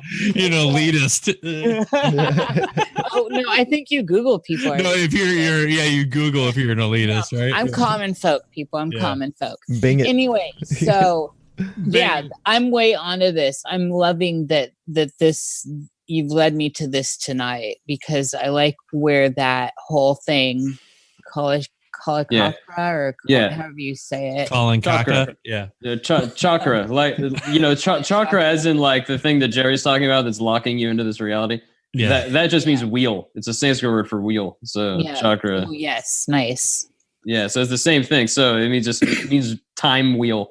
Does that mean round? Like as an alien implant? Yeah. Chakras are alien implants. Yeah. Ooh, man. I like that. Rubbing your chakras. Well, I think, not alien you know, implants, I think of like when you talk about perception, you talk about memories. I like to think that the magnetic energy that surrounds the planet, or perception of a planet, holds those memories. It holds that information like data. Sure. We're walking around like antennas and we're pulling the information from it because it's out there floating around everywhere. And that's why sometimes when you walk into a building, you have this deja vu experience, because maybe you're pulling that data from that information from that particular point, and you're seeing a perception from someone else who was either there or who used to be there, or even yourself from a past time that used to be there. And then all this information is stored collectively, and it's stored in the magnetic energy. Well, it's like a hard drive, the magnet. Yeah, the magnet on a hard drive or something. Yeah, maybe. Yeah. Just a disc. But then there's that like we said, and if you were able to somehow leave that force, and then you're truly free. I don't know. Like your mind is, at least. Man, if you're out of the I don't know. I've never been to space. None of us have, and none of us will ever go. I couldn't tell you what that would feel like. I could imagine. We've had euphoric states like we've been talking about for a lot of the night, so experiencing euphoria and these points of bliss and stuff like that. So imagine a point of bliss as you are exiting at some point in space time outside the planet, and then looking back and seeing that, or I could imagine what thought processes would go through a person's brain at that point. Man. I would have a hard time trying to reconcile the butterflies in my stomach that it's a free fall. Yeah. That would be very disorienting. But you have a physical aspect because you're in a seat. You're in a it's so fucking it's You're still very connected to that material. Yeah. Yeah, I mean, there's the seat, but there's nothing that can substitute from gravity except for once you unbuckle your seat belt. There's all these terms. You can put quotes around everything. Your seat belt, and then you get rid of the belt, and then you're free. Then you're even free again. Yeah, it's either the gravity or the acceleration that keeps your stomach where it is. Yeah. I had a dream one time. One of the first dreams I had that was like this really intense series of dreams. It took me like a couple of days to get through. It started with me waking up floating in space, but like inside like a small capsule. Yeah. I'm just floating, but I'm like stuck to a chair, and I can feel the weightlessness, but I don't remember anything. Everything just hurts. Did you keep saying, I'm okay to go? I'm okay to go. No, I'm just like suspended in space, and like as I come to, everything just fucking hurts, dude, because everything just seems really bright. I'm like, what the fuck? Oh. And like I look around, I'm still strapped into this chair that's like hanging down in the middle of this room. But I can tell I'm in free fall because I can feel it. And then also I look around, and this bottle of pills floats by. Wow. Is it? It's fucking Viagra. What? Dude. Dude. I'm like, what the fuck? And as I watch it go Let's by, analyze this. Let's analyze I want to be intented with a space boner, dude. Seriously. Throw the mind on this point. And I'm like, what? And then as I realize I focus on the bottle, and then I focus on what's behind it, and it's the window that's pointing out of this capsule, and it's the Earth. So I'm sitting alone in this capsule, like looking at Earth. Like, oh fuck! You have a space boner over Earth. Man, stuck in space with endless boners. That is being shot to the moon, baby. Yeah. Yeah, I'm trying to get into the several miles high club up here. Yeah. Yeah, you are in California, aren't you? Fuck yeah, man. Yeah, fuck yeah, dude. I go on a boy. Okay, so north or south? North or south? Like north. I thought you were in Edmonton. What? No, that's Watcher. Watcher's in Edmonton. Oh yeah, never mind. Yeah. No, I'm in the Sacramento area. Oh man, I'm sorry. Sacto. Yeah. Yeah. Oof, the sack town. No longer Bigfoot's giant sack. Yeah. We're bringing it back around. We're bringing it back around. Sacagawea. Sacagawea. Yes. I have always. What is Jawea, and how big can you buy a sack of it? Yeah, that's the question. But speaking on that guy's thing about the G's or that feeling, I've always had this terrible fear of heights. It is I can think about being on a very tall, like looking down, whether it's a large gorge or right. Well, so I wonder what that's about, and the whole sensate aspect of the G's. And recently, when I was going through that mourning process recently, this is why I'm bringing this up in conjunction with that guy bringing it up, is that I noticed it's been a while since I grieved that heavily. Yeah. And there was a distinct feeling, that same feeling, like you're falling, like, geez, for real. I felt like butterflies in my stomach, but like I was having a physical falling experience, or acceleration, or falling, however you want to come to that G experience. And yet all I was doing was having a grieving experience, of, deep mourning. So isn't that a strange tie-in? No, well, I don't think it's strange at all. I mean, the whole process of grieving is to feel like you're rudderless, or without any kind of sense of center or balance. It's coming to terms with the idea of there's a new reality, and I don't know how to integrate myself into it. And it seems perfectly reasonable to me. I don't know. But there seem like it's like mind stuff though in the end, because I was not, I mean, clearly I wasn't, there were no G's around me. And so. Yeah, but you integrate things however you can, whether it's through a dream state or whether it's through some kind of understanding through previous experience or whatever. I mean, you make sense of the world however you can. That's how we do it. Yeah, it was interesting. It was new. Yeah. Oh, yeah. No, I'm not trying to discount it by any stretch. I mean, that's just how it expressed itself. Sure. Yeah, it was good. Again, out of like terrible stuff, or what seems terrible. I don't think death is terrible, but we learn more. And so that was one of the great takeaways was, wow, this is very visceral. Mm-hmm. And it has been so long since I was that far into, say, a process like that, that I'd forgotten how absolutely visceral it can be. Mm-hmm. Yeah, I think it takes a strong person with a strong sense of, God, this is not intended to demean it at all, but a strong sense of adventure to even explore that idea.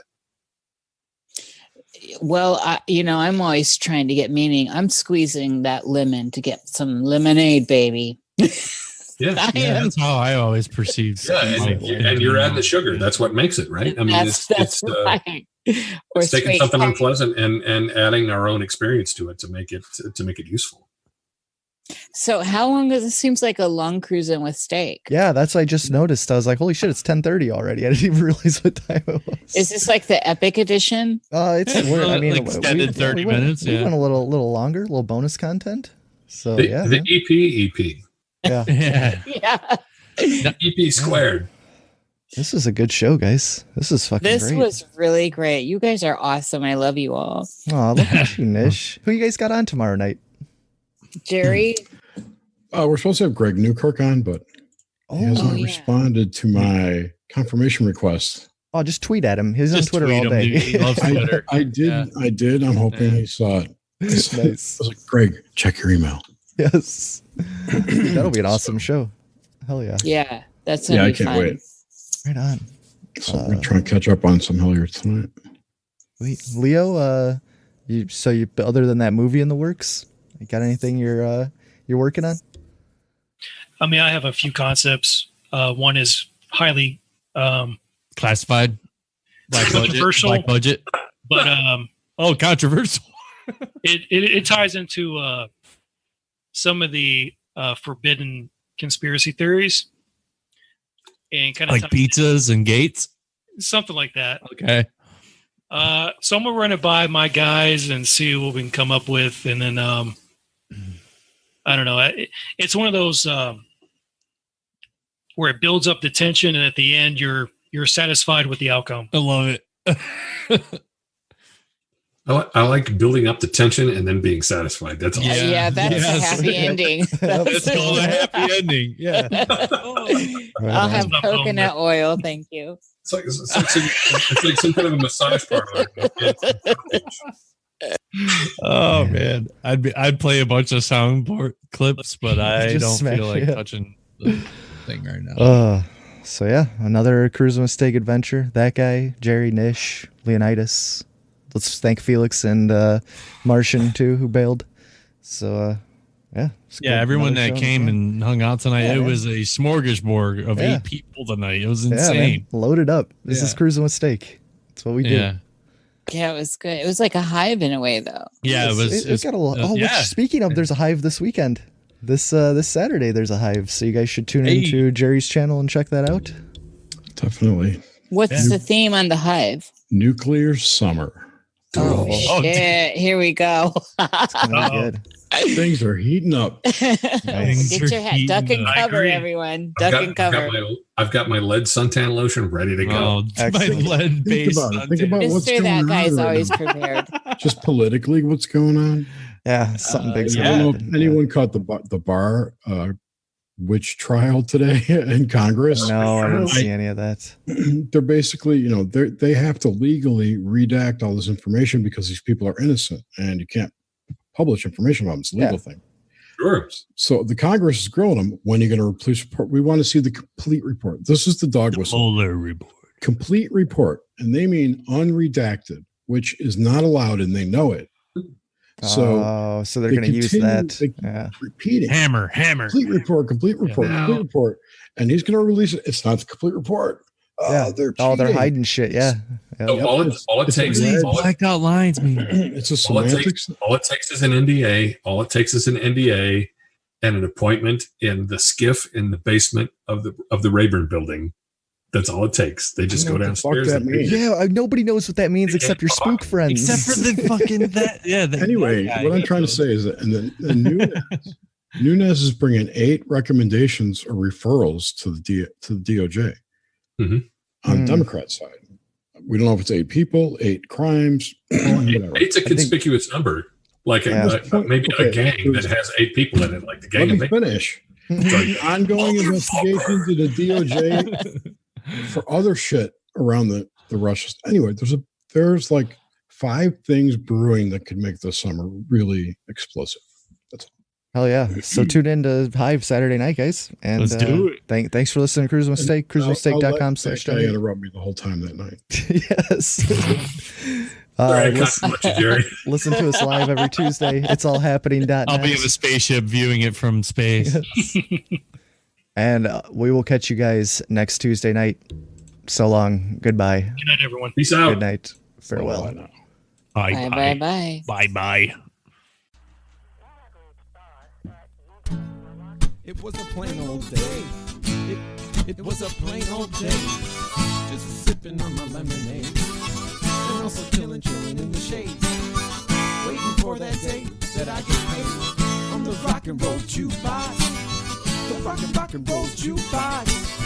That's me on the rock and roll jukebox. But maybe I should take my dreams out to the curb. Next to the trash. Nostradamus, you fit right in there with the prophecies of Nostradamus. Lottery ticket, the lottery ticket. Lottery ticket, the lottery ticket. You feel me? Can you feel this? Can you feel this? Broken heart. Broken heart. You use too many plastic bags. You use too many plastic bags. Second verse. There's some more important matters at hand. Like earlier in the first verse when I said I was chilling in the shade, sipping on my lemonade.